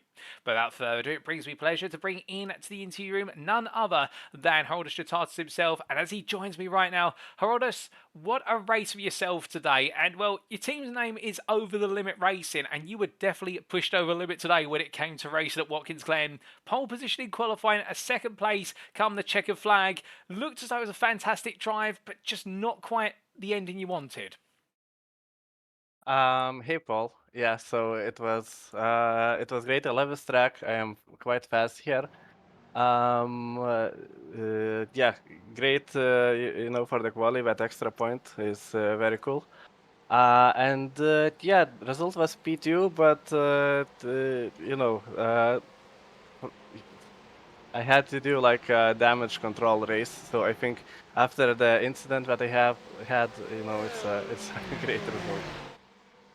We'll come to the damage control very shortly, but let's start off with qualifying. We've seen you all season battling for pole position in every round, and today it was no different in the fact pole position in the end being separated by only hundredths, if not thousands, come the end of the 15-minute session. But you managed to find a way to get that Porsche on pole once again.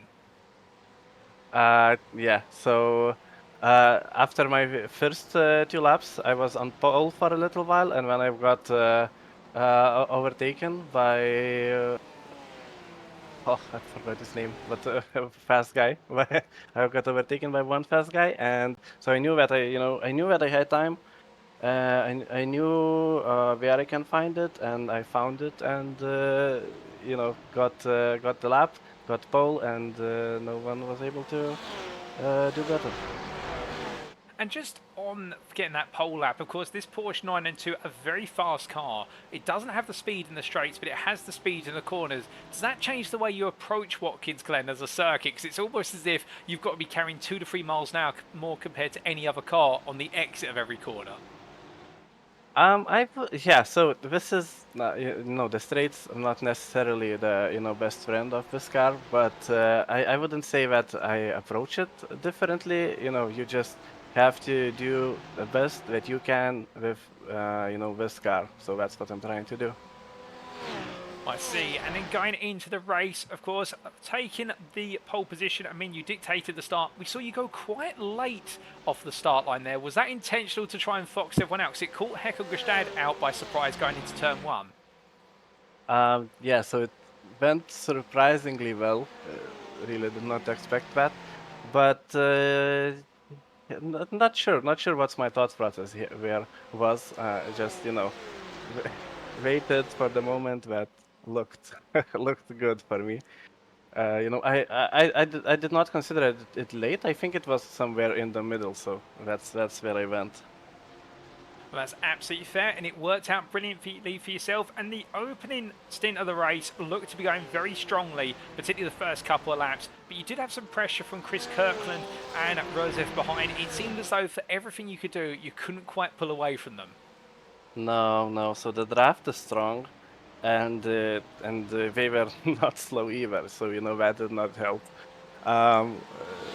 So my if I had advantage on the qualifying pace, I'm not sure if I had one in the race pace, and that showed.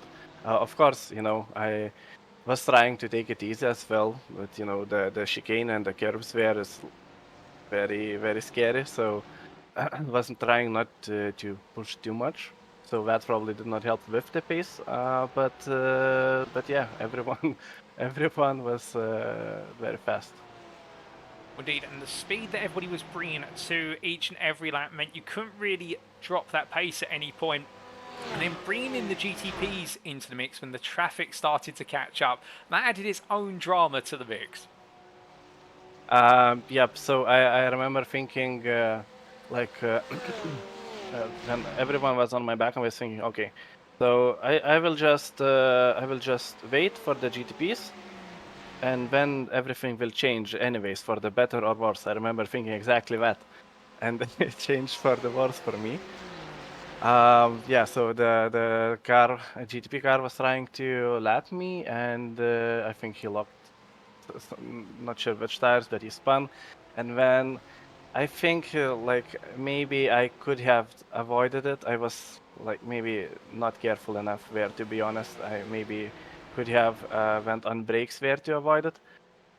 But I didn't. Yeah, and I lost my bumper. Thankfully, it wasn't I didn't need it to tow or to pit immediately. So that meant that I can um, stay on the track until I can do my not really scheduled pit stop, but pit stop that will not entirely ruin my race. So I I tried to wait it out, and yeah, I was able to. Well, indeed, and a smart way to convert your strategy there to adapt to the damage you picked up. But of course, coming out the pits, now the race was going to change. No longer was it you leading, but more you chasing and trying to regain the lead. And we saw Chris Kirkland come out behind you. And on top of that as well, I do believe we also had what was Aaron Vergawe a little bit further back.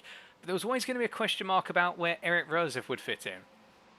So yeah, so Ryan, I think actually, he went into pits behind me, but when I was like too stressed, I didn't want any more stress, so I overfueled a little bit. I thought, just careful. It's basically damage control, anyways. So just be careful. I overfueled by a little bit, and Ryan came out of the pits ahead of me. So I noticed we were well. So yeah, we pitted right. Others didn't, and we came out actually in like a clear space. So I just just started chasing him and doing great laps. So actually, my thought process that this is a battle for P1. Because I saw some of the laps that Eric did, and we didn't seem that fast. And I thought, okay, yeah, so let's just push. Once everyone pits, we will be P1 and P2, and then we will fight.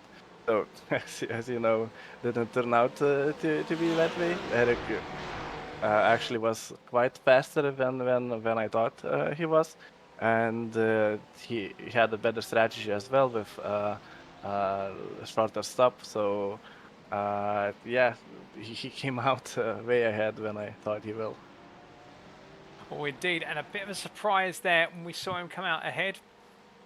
But with regards to that, coming on through and to take the lead, then it was for yourself really a battle for P2, albeit we did see Ryan Moles have that unfortunate instant at the bus stop chicane, and then Chris Kirtland experienced an instant. It seemed as though you were the last man standing.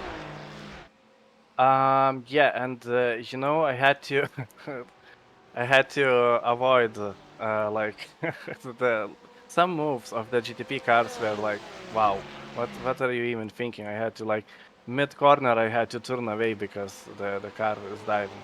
So it is quite the surviving of the not the fittest but the most careful one.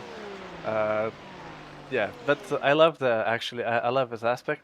I love that it brings every race is different because of that, and I actually love working together with GTP cars, so I can get advantage against my actual opponents. So yeah, it's great fun. Well, it's great to hear you enjoyed it out there with the batting, and a P2 for yourself as well. Another podium, and you really are making a habit of picking up the podiums in the GT3 Pro class. It does mean now you're effective championship leader by a growing advantage going into next week's round at Le Mans, subject to Stewart's confirmation. How are you feeling at this point in the championship? So feeling great, but not feeling like a winner of the championship yet or anything like that. Because the two drop rounds, once those will start be calculating in, the lead will probably still be there, but not by that much. And so a lot of guys in the at least top 5 and probably more still have chance to fight for the win. And also the calendar that's coming up, like Le Mans, Daytona, Monza. I I I don't like those tracks, and this car also don't like those tracks. So it will be like interesting to see how the table will change, but I'm not waiting for those rounds. Oh, I see. Well, definitely it seems as though you're having to maximise your points on this side of the season, and then the latter half of the season, it could be quite a lot of damage limitation. But then again, given how fast you've proven yourself so far, I'm sure you'll still be pushing for the win every step of the way. Now, just before I do let you go, Herodas, is there anybody you'd like to give a shout out or a thank you to live on the broadcast tonight? Yeah, so as always, want to thank my team over the Limit Racing for supporting me during my races. Also, the people that tune in to my stream. Thanks to them for keeping me company, and also just maybe want to promote my stream if that's possible Sure, go on ahead. Twitch. Yeah, so it's over the Limit Racing. Yeah, you can find me. I stream this league races as well as any interesting events that we are doing. Absolutely fair. And ladies and gentlemen, as you heard there, if you ever want to ride on board with Herodas as he competes in this league, Over Limit Racing is the broadcast name there. And one question I actually forgot to ask you, Herodas. Obviously, rounds later in the season, not looking good perhaps for yourself and the Porsche. But Le Mans next week, is that going to be where we're going to see you on the top step? No. So Spa was similar, right? Where I did not qualify well. I was just sitting behind, waiting for something to happen so I can take advantage of. That's what I will be doing at Le Mans. I will be sitting behind and waiting for something to happen. Well, we definitely look forward to seeing how you can make the most of those opportunities when they arise in France. But until then, we wish you all the best and indeed have a fantastic rest of your evening. And thank you for joining me in the interview after a stellar performance. Thank you. Thank you for the race. So hearing there from Herodas Jotatas, our GT3 Pro runner-up today after taking pole position. And as we've seen in the footage in the background whilst we've been interviewing the 56 driver, absolutely cheerful with regards to his racing. I think enjoying the racing and just showing how strong that Porsche 992 can be. But that instant midway through the opening stint costing him dear and causing him to have to change his strategy. And as we've seen, gradually losing places early on, but able to keep the car on circuit for long enough not to have to think about a two-stop. And therefore that switch working out in his favour, but unfortunately not enough in his favour to find a way back ahead of Eric Rosev, who really seems to spring a surprise day on strategy versus everyone. But still, championship leader at the moment, but rightly pointed out we do have 2 drop scores to consider as this season goes on. With all the points he's accrued thus far, has set himself up well, but it's interesting to hear his thoughts that he feels as though the latter half of the season is a number of circuits which are not going to go well for him, such as Monza, and we know the Porsche does struggle in the straight, and he's mindful of it already. And could we see a bit of that at Le Mans, or will he find a way to make those opportunities count, as he mentioned only moments ago, and perhaps surprise us all with not just another podium, but perhaps a win in France? Well, time will tell for the Lithuanian driver, and we look forward to seeing what he can make happen next round. Now coming on to our second interview, ladies and gentlemen, you've heard from the runner-up in the GT3 Pro class. I think it's only fair now we hear from the winner of the class, and Eric Rosev gets ready to join me in the interview room, and we're going to be hearing the story of the man in the number 1 who's finally found his way back on top. It's been some time, we were wondering when it was going to happen, but he's got the number 1 spot on the podium, and as he joins me now in the interview room, good evening to you, Eric. Back on top, the number 1 returns to the top step. It's been a couple of rounds, you've made it happen, and what a round to do it out. I don't think any of us predicted you'd be taking the win, and I have to ask, is this one of those wins where you thought, a plan has come together, or was it one of those ones where come the checkered flag, you thought to yourself, how did that just happen? It was the latter, to be honest. I was not confident going into this round, as I've been struggling a lot the whole season, actually.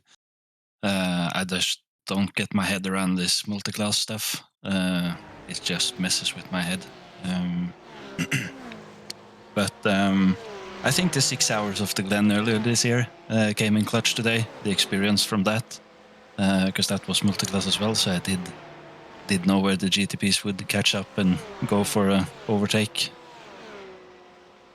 Well, definitely that experience has proven critical, and well, going into today, looked as though you're on good form in qualifying. We saw you take P3, albeit it was very late in the qualifying session. I think it was your final qualifying lap where you managed to put yourself onto that second row of the grid. I have to ask, were you struggling in qualifying? Because it looked as though for a long time it was going to be outside the top 5 is where you were going to qualify. Yeah, I struggled a lot in qualifying today. I haven't been able to drive a single lap at Watkins this week because we've been preparing for the last round of the Norwegian Championships. So I've been using a lot of time preparing for that. And unfortunately, that means UKSR is not a priority as of now. So I just did meet to the practice and tried to get up to speed as fast as I could. So the first half of the qualifying, I didn't get it quite right with the quali setup. I did feel like it was a bit loose. So when there was 3.5 minutes left of qualifying, I quickly drove into the garage and changed setups, which I haven't driven before, and went out for a last chance qualifier run and managed to put it on P3. Well, indeed, a last gasp at it, and learning as you went every step of the way, and what a way to bring all that learning together in the space of 15 minutes or less, and then going racing, green flag waves, and it looked as though you had a great start, but there's just one problem. Hekon Gestad in front of you has a slow start, and it looked as though into turn 1 you couldn't quite figure out where to put the car. So from experience, turn 1 at Watkins is always 50-50 if it goes good or bad. So I did take it a bit easy and wanted to slot in behind Grebstad, who was on the inside of myself. I didn't want to fight through turn 1 and risk ruining the entire race for both of us. So I figured I'd just slot in behind him and start to save fuel from lap 1. I did know he had some great pace here, so I wasn't scared to be behind him. Indeed, and a smart approach there through turn at number 1, avoiding any drama. And as the opening stint of the race started to unfold, we did see quite the battle between yourself, Tritatus, and then behind Moles, with also Aaron Vergawa getting in the mix. And we're seeing some of those pictures now here on the replay on the broadcast. And of course, a lot of drivers picking up damage in this opening stint, Tritatus being one of them. But did that change the way you perhaps approached the pit stop that was upcoming? Because for some time it looked as though you had a lot of pace, but you were waiting when to deploy it. Yeah, after Tritatus got his damage, I really had to get in front of him because he lost a lot of pace with the damage he had. But he was defending quite good, so it wasn't that easy to get past until I don't know if he just figured out he was slot behind me or didn't want to defend anymore, because I think the overtake into turn 1 on the lap I overtook him was a bit easy. I felt like he gave it to me. He didn't quite challenge me into turn 1. So that was kind of him, I think. And then he, as you could see on the pictures there, he did flash his lights coming into the bus stop, signaling he was going to stay behind and not fight for the position. Indeed, I see. So a bit of Morse code there. I think both of you starting to learn to communicate with one another as rivals, but also it's that mutual, the enemy of my enemy is my friend when it comes to going racing. And after making that move, we started to see you break away. But then I have to ask, with the space open to you on the circuit, is that where you felt as though, you know what, now we can push for the win? Or was it more of a, I've just got to go for this and see where I come out after the pit stop? I didn't actually push that hard. The temperatures here was quite high, and the tire degradation here is quite high as well. And with the high temperature and the carcass, the tires were prone to go bad with overheating. So I did conserve my tires the entire way, tried to save as much fuel as I could to have a shorter pit stop. And in the end, I did end up going into pits a bit early. I did see Yotautas and Moles going into pit earlier than me, and got a bit concerned with what their pace was going to be with new tires after their pit stop. So I did monitor my own lap times pretty much throughout the entire stint, just to keep tabs on if I were losing time or not. So in the end, I did end up pitting 4 laps early, I think, just to get a fresh set of left tires to keep the pace up and keep in front. Now, with regards to that, speaking about the pit stop and the tyre change, changing over the left tyres with this circuit being dominated by right-hand corners, I can imagine through the right-handers, such as turn number 7 at toe corner, it must be absolutely brilliant to have fresh compound. But how does the car feel in general when you go through, say, the left-handers? Because you've now got a load of tyre which is brand new and you're bringing it up to speed, and then you've got the compound on the right-hand side of the car which is heavily worn. It doesn't really offer any grip anymore. It must feel as though the car's a bit imbalanced. For the first, like the 1 or 2 first laps, it's quite a bit unbalanced because of the difference in temperature. But the right side of the, at least for me in the Ferrari, the temperatures on the right side wasn't that high. I managed to keep them quite low on the right side, so it was the left that definitely got a beating here. So after the first couple of laps, I did feel like the car was quite good, and had a decent balance to it. I almost binned it though on lap 24. The second lap after pits, I almost binned it in the bus stop chicane. So it was a bit difficult for the first couple of laps, but after that it was decent. Oh goodness, we will pushing it to the absolute edge. And well, speaking about pushing things, you pushed the strategy and brought it forward in fact and made it work, emerging from the pit lane 6 seconds clear from your rivals. Did you expect that to happen? I did have an idea that I was gonna go, if not many seconds in front. I thought I was at least gonna catch Kirkland, because I did save quite a bit of fuel being behind in almost the entire first stint. That's also experience from the 6 hours around here, saving fuel at the right spots and keeping the lap times down. So the experience were, if it wasn't for the 6 hour of the Glen experience, I wouldn't have won today, I think.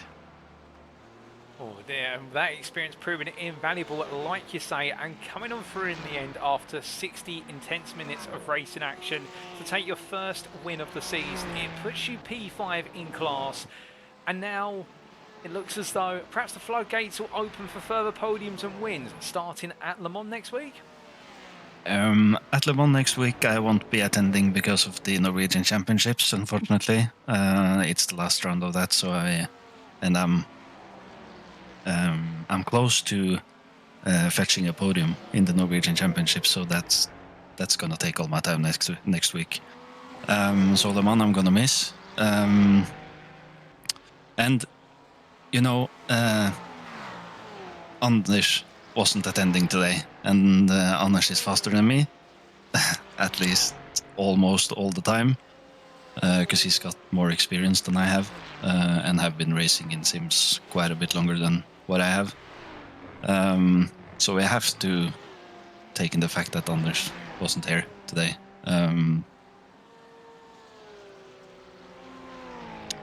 And I think for the rest of the season, it's gonna be tough keeping up with the guys in front. Yotautas is a quick guy.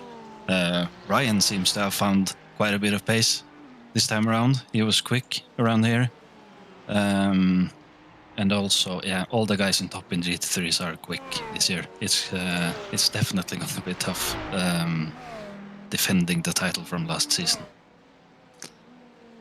100%, I would agree with you on that, and we're definitely going to miss seeing you at Le Mans. It's never quite the same when you're not on the grid, Eric, I must admit. We always love to see you pulling off some brilliant pieces of racing, whether it's on the circuit, on the strategy, but we look forward to seeing you back at Sebring, and until then, wish you all the best with the Norwegian Finals Championships and hope you can achieve that podium that you're looking for. But just before we do let you go, is there anybody you'd like to give a shout out or a thank you to live on the broadcast tonight? First, I would like to give my deepest condolences to the Stowe family. And I would also, and then I would like to thank RacingLab.no and Racing Lab Esports, my team, our sponsors, CarX.no, Winstrom Motorsports Arena, Moso Racing in KTM, and also my teammates for always pushing me to get the best possible result. And also, Simon Andre Livingston says hello. Oh, indeed, and hello to Stephen Andre Livingston. For those not aware, a fellow member of Racing Lab Esports, a brilliant driver, and he was competing for what was the GT3 Elite Crown as of the previous season of the GT3 League alongside Eric Rosef. But Eric, coming back to yourself, it's been a pleasure as always to have you in the interview room, and well, congratulations today on a sublime drive to victory. We look forward to plenty more battles from yourself as the season goes on, but until then we wish you all the best and have a fantastic evening. Thank you so much, Paul. See ya. Good night. So hearing there from Eric Rosa for Racing Lab Esports KTM, and what a day it has been for him today, and the fact having to learn on the fly with regards to the circuit and not having really the opportunity to put in too much practice, but talking there about the fact he used the experience from the Watkins Glen at 6 Hour earlier this year, the official iRacing event, in order to really lay the foundations for this race, and in doing so, what a way to make it work. Knowing when to fuel save, particularly in the early stage of this race when being in the long line of cars, including himself, Jotatus, Moles and Vergawe, and with that fuel saving coming out as the leader of the class to go into that final stint. Plus also the tyre change, invaluable, and despite almost getting it wrong on the second lap after coming out the pits, able to make sure to keep it in a pointed straight line and bring home his first win of the season. He's definitely going to be missed on the grid next week at Le Mans, because I think right now for Eric, it's momentum he needs in order to keep up that premise of being able to defend his championship title. But then again, with the class being so close, as he admitted to himself there, it is one of those situations whereby from week in, week out, all he can do is turn up and do his best there. And well, even every podium could prove invaluable come the end of the season. As we come from the Racing Lab Esports KTM driver to now our next interviewee, we're going to be hearing from Ryan Moles very shortly, the last of what is there are GT3 Pro drivers for interview. And in terms of getting his perspective, it is going to be time for us to hear what has been a difficult end to today for Ryan Moles as we just get ready to bring him in to the interview room. But as he gets set, it's definitely been one of those days whereby it could have been another fantastic podium, but it wasn't to be, and we'll get all the story now as he joins me in the interview room. Ryan, it looked as though for so long it was going to be at least a third place today in a switch to the Porsche 992 that seems to have boded so well at Watkins Glen. It all went wrong in the second stint, but up to that point, it looked as though the ProTech Motorsport flag was flying high in the US of A. Happened again, and it could have been such a good result for me this race, and I needed a good result, especially the way my season's gone. But I can't. I'm not enjoying this league at the moment with what's been going on. I don't know. It's hard at the minute, but I was enjoying most of it until it went from good to bad, and then I just kind of lost my head a little bit and just be driving on frustration. Well, indeed, a frustrating one. I think your frustration can be felt by everybody tuning in today, and the fact that every time you're right up there or making a difficult situation at work, something comes along and misfortune scuppers your day.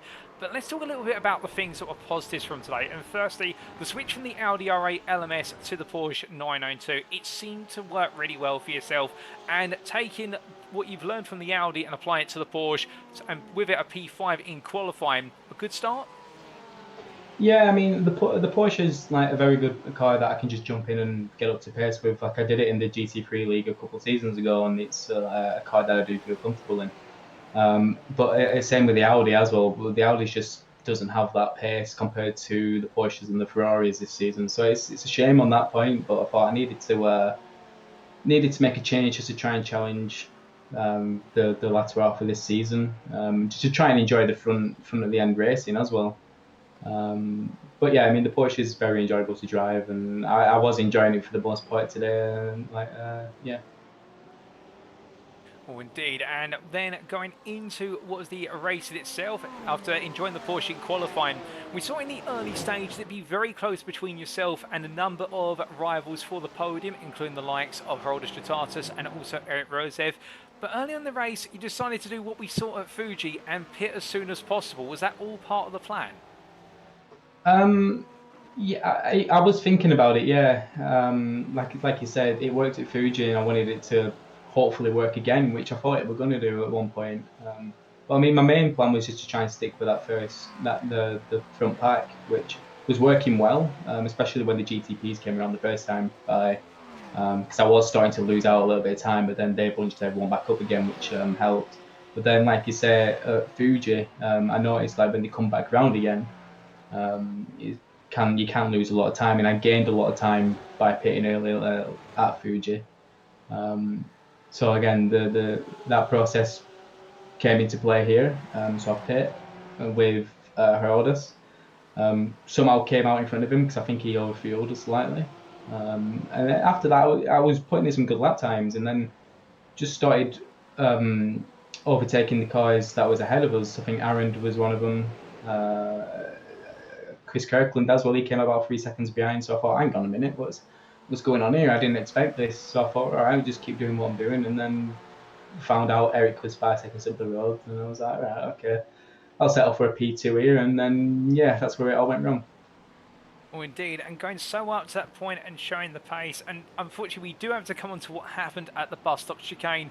Looked as though as you went to go into the chicane, a couple of GTPs decided to slice up the inside, and in true multi-class fashion, from all then it was a run to the grass, and it went so wrong. Yeah, it was Daryl Neukert, weren't it, who won overall. So I guess congratulations to him, but fuck us GT3s, right? He was never making that corner. It was never on. I started turning in. He stuck his nose in. That I had to cut across the chicane. Got a slow down. Put me in front of Chris, which I managed to get the slow down stopped. And then as I was on the apex, Chris ran to back of me, and yeah, he just went downhill from there, didn't it?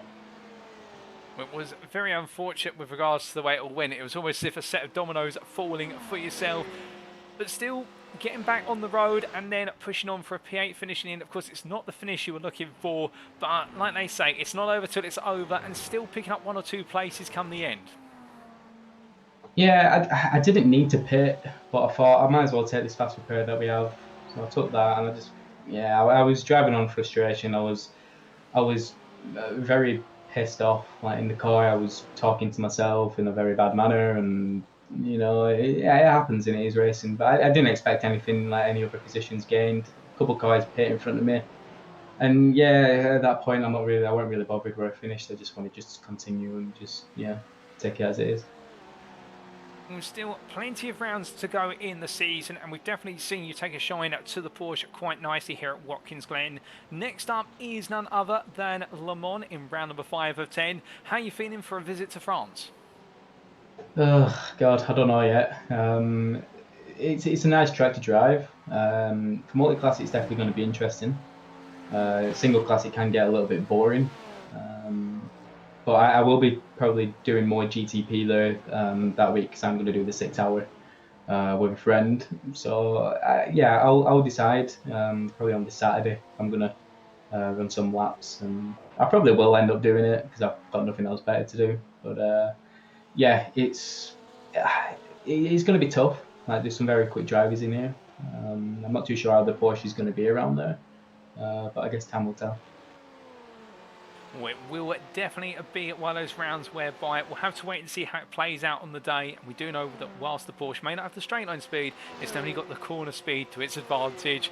And we look forward to seeing what you can make of the car there. But just before we let you go, Ryan, is there anybody you'd like to give a shout out or a thank you to live on the broadcast tonight? Thanks to you again, Paul. Always a pleasure watching back the broadcast. You do such a good job. ProTech as well. Dan Thomas actually helped me a bunch finding time here. and John Williams as well, because he's always been supportive this week. So yeah, thanks again. Well, Ryan, it's been a pleasure to have you join me in the interview. Again, commiserations for the fact it didn't quite work out today when it was going so well all the way up to the final third of the race, but still plenty to come, and I'm sure your day in the sun is coming. But until then, we wish you all the best and have a fantastic rest of your evening. Thanks, Paul. We'll get him next time. So hearing that there from Ryan Moles in the GT3 Pro class of ProTech Motorsport.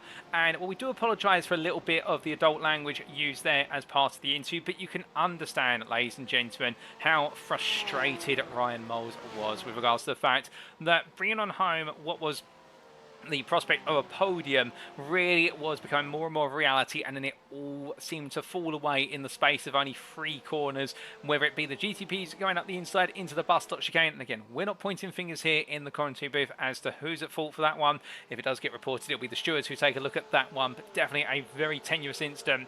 And then afterwards, the altercation with Chris Kirtland going on through turn number 6. And when you have 2 incidents like that happen back to back, it can feel absolutely soul crushing. But still, he got back out there on circuit and carried on. But a P18 class in it wasn't representative, I think, today of what Ryan thought was coming his way. And well, we can only hope that the ProTech Motorsport driver is able to put it behind him and move on to Le Mans. Because I can tell you one thing, given what he's been able to do in the Audi R8 in the first 3 rounds of the season, and what he's been able to demonstrate here today in the Porsche 992 with a car swap, where it's definitely been a challenging season, but I think he will have his chance, and I wouldn't be surprised if we potentially see another podium opportunity coming the way of the 18 driver as of next week. So he's definitely earned the right to have one, but can he make it land? We'll find out then.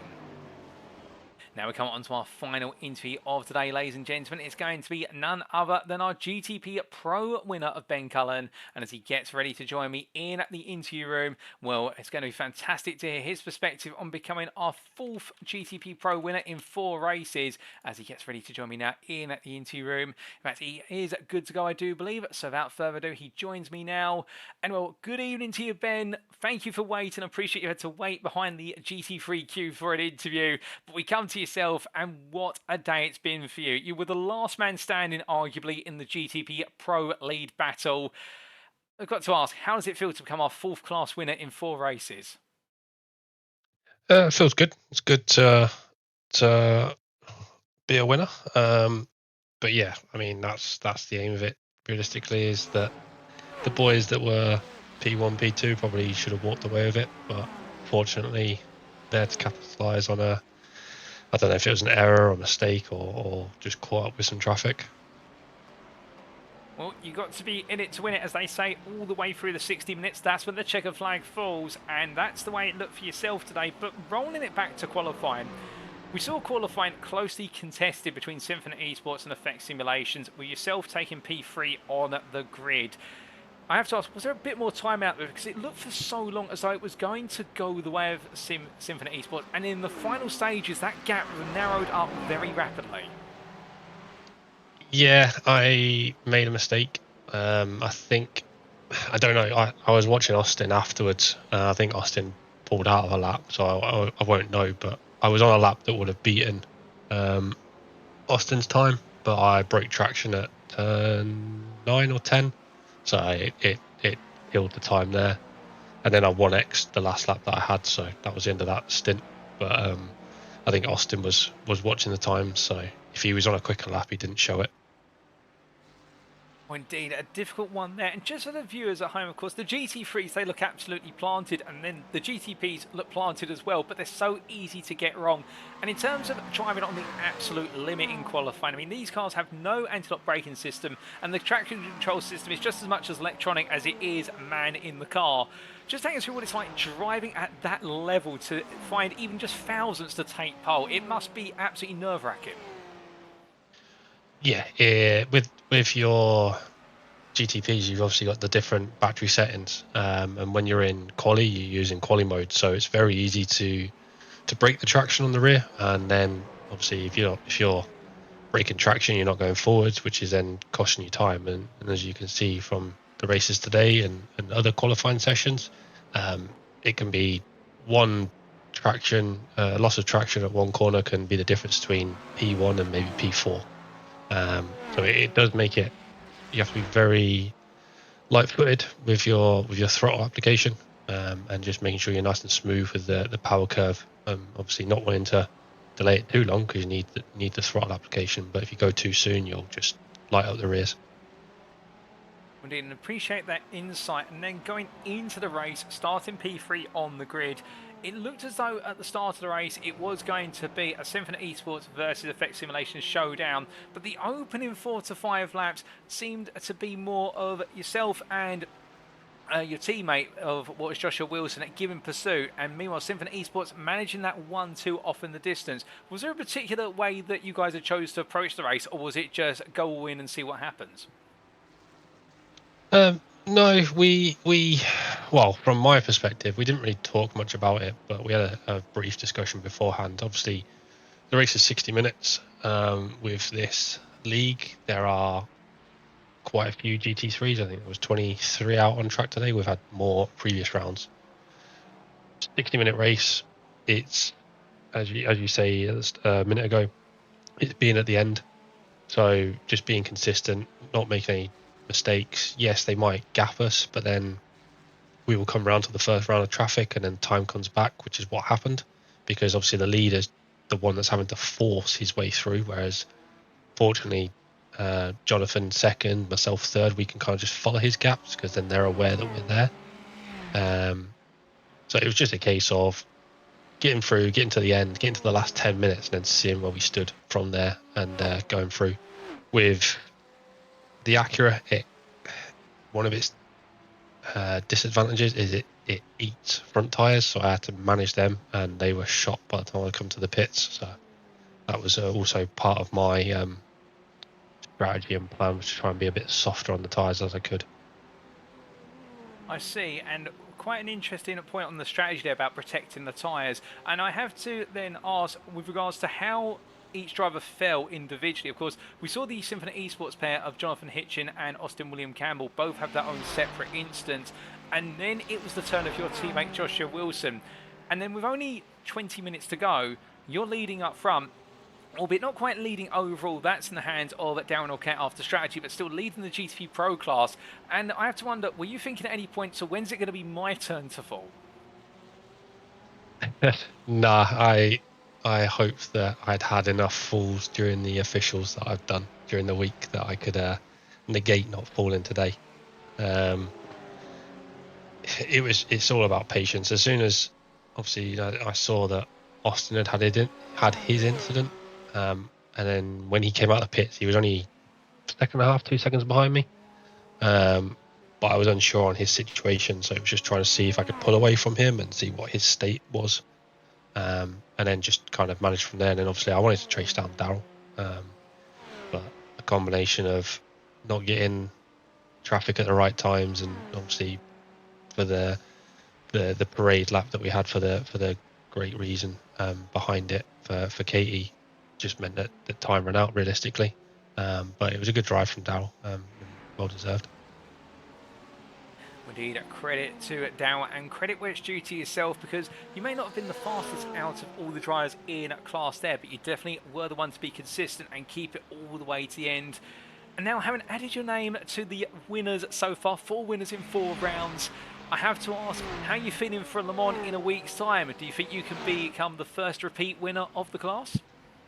No, and I will state that wholeheartedly, because I will not be here. It's my wife's 30th, so we're away, so I will not be racing. Oh, that's absolutely fair play, and for a great cause there, and happy birthday to your missus for that weekend. Well, Ben, just before we do let you go, is there anybody you'd like to give a shout out or a thank you to live on the broadcast tonight? Yeah, obviously give a shout out to yourself, not only for doing the live broadcast, but also for taking the time for previous broadcasts to do the races so that they get all the coverage. And again, not just for the guys that are up front battling for the wins, etc. You do cover a lot of the field, which everybody likes their 10 seconds, 15 seconds of fame where they can spot themselves on a broadcast. So much appreciation towards yourself. And then towards the team, the Effect Sports Simulation guys. We've got a good group that like to work together and help each other. participating over multiple championships and disciplines, and obviously pushing to try and go forwards as a team and a group. So it's always good fun to be with them. But yeah, thank you for them and thank you for yourself. Well, Ben, it's been an absolute pleasure to have you join me in the interview room. Congratulations on picking up your first win of the season today at Watkins Glen. It was a tough race, but you prevailed in the end and have flown the Effect Simulations banner sky high in the US of A. We'll miss seeing you on circuit at Le Mans, of course, but we understand the reasons why, and we look forward to your return eventually at what hopefully will be Sebring in round number 6. But until then, have a fantastic rest of your evening, and thank you for joining me in the interview room. Thank you. You have a good evening.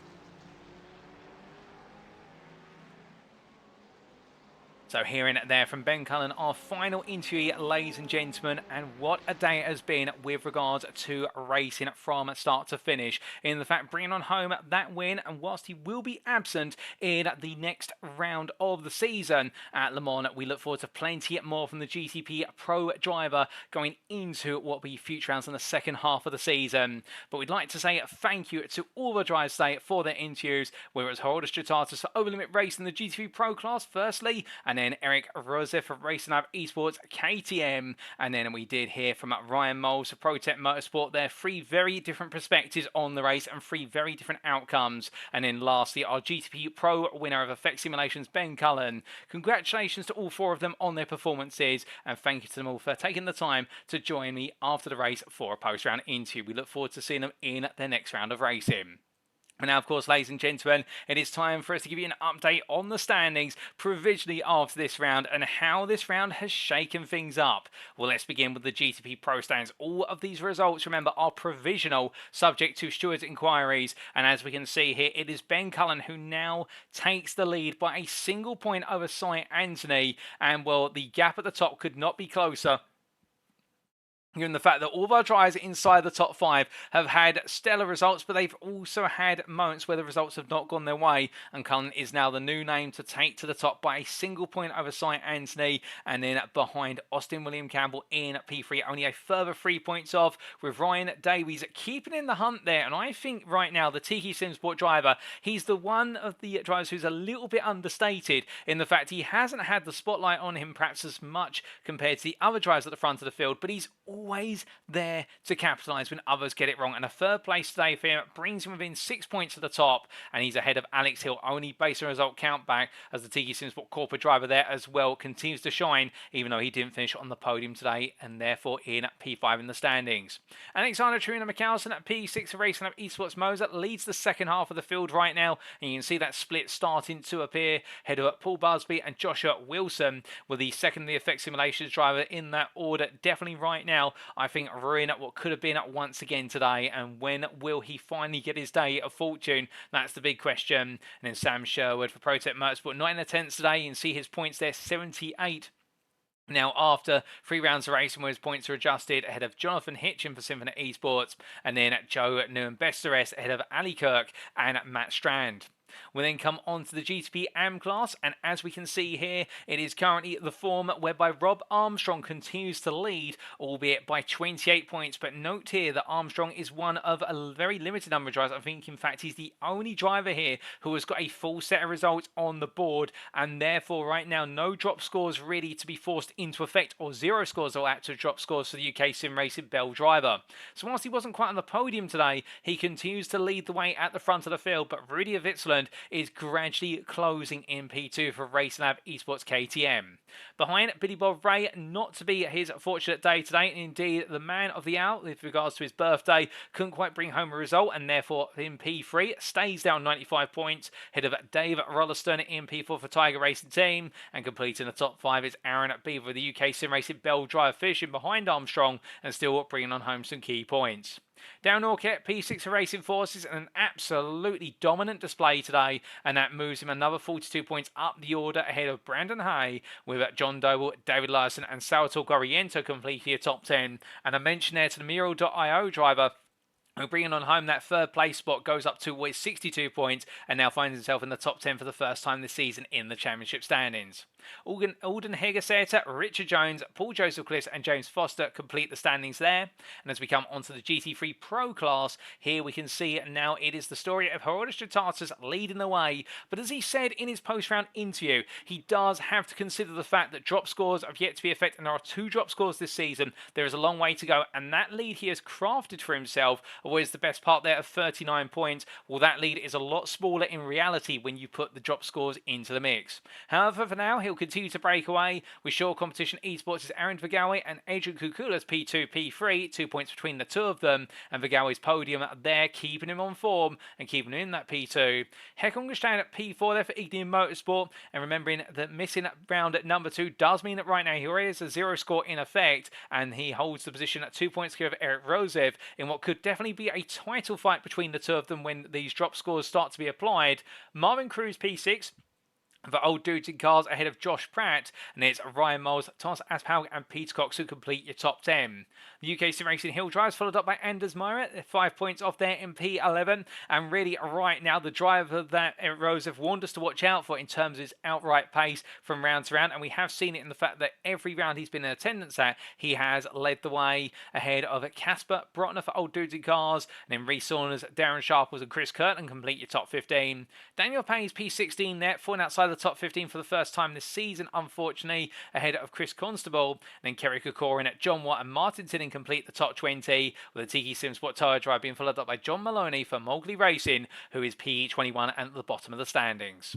We then come to the GT3 AM class, last but not least in terms of our Drivers' Championship standings, and as we can see, Lawrence Marsh for Downforce Racing leading away by 2 points over UK Sim Racing Hills at Matt Edmondson. The lead finally changes hands after 4 rounds of racing, and Edmondson not on the pace today, but still getting points on the board, but Marsh able to find the upper hand.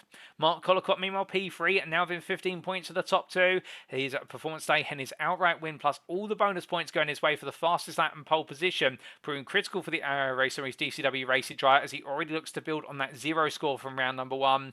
Tom Barger, P4, meanwhile, on 112 points.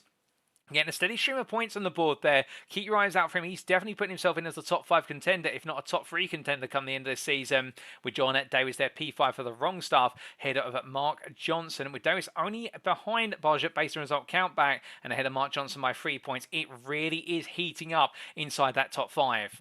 But behind Johnson, Nicholas Rice with 2nd place today, adding to his 2nd place from last time out for Dirty Rice Racing, and now starting to find form in the Ferrari 296. Ahead of Satinder Deensa, another unfortunate day today in what could have been a podium if not a win, but the Tiki Sim Sport Tower driver will pick himself up and go racing once again next week, as will Steiner Sani, who's 3rd place today. I think a sign of what's to come, and Cy Hartley for Tiki Sim Sport Tower, P10 now on 94 points.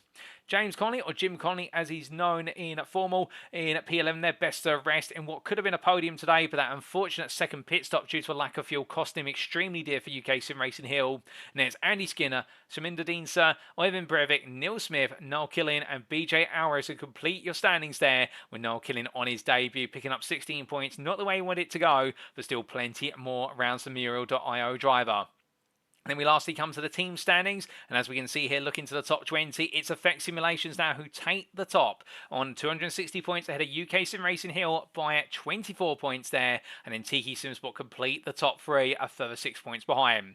How that gap of 24 points to the top can sway from round to round, and therefore Effect Simulations will now need to dig their heels in and look to prevent themselves from falling back into the clutch of their rivals. And if they don't fall into the clutches of the top 3 as a minimum, they've also got Symphony Esports who on 223 points. Well, no, today was a missed opportunity for a huge points haul, and Tiki Sim Sport Corp, they're staying in the top 5 only by what is the grand total 8 points over Shore Competition Esports.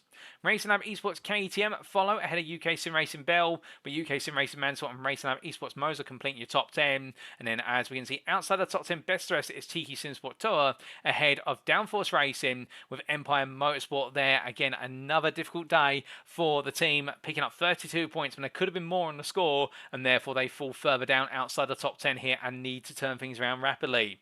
Racing Lab Esports Car X and ProTech Motorsport complete your top 15, with Old Duty Cars P16 ahead of Over Limit Racing, and it's Arrow Racing GTW Racing get a major points haul today, ahead of the Wrong Stuff and Dirty Rice Racing to complete the top 20 of the team standings. P21 at the moment, the best part of what is 13 points behind Dirty Rice Racing is Ignium Motorsport for reference.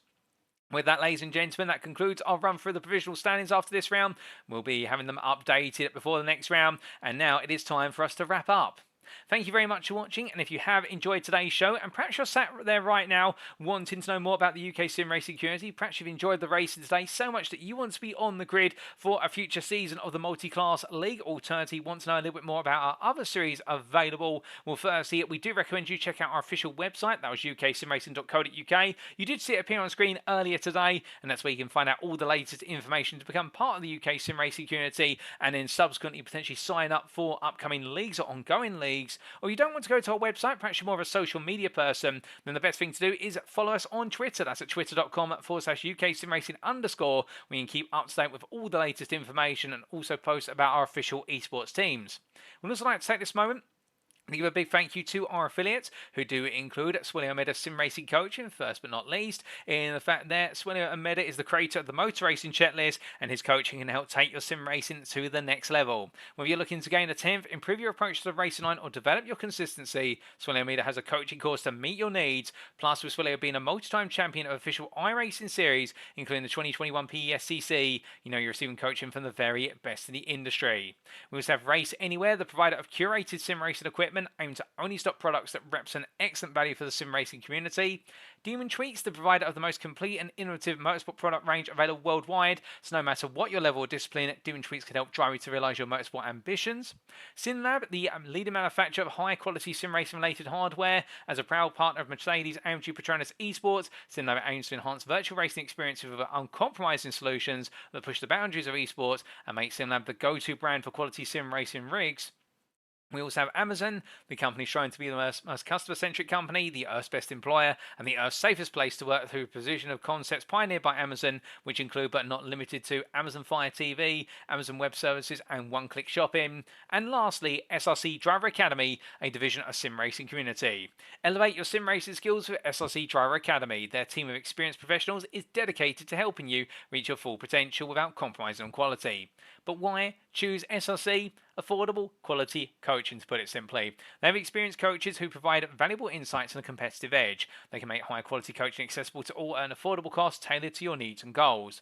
You can learn race strategies, precision driving, and much more. And they offer virtual coaching sessions at nearly all hours of the day, every day, ensuring flexibility for all. So join SRC Driver Academy today and unlock your true sim racing potential. Do visit their website to learn more and accelerate your sim racing career.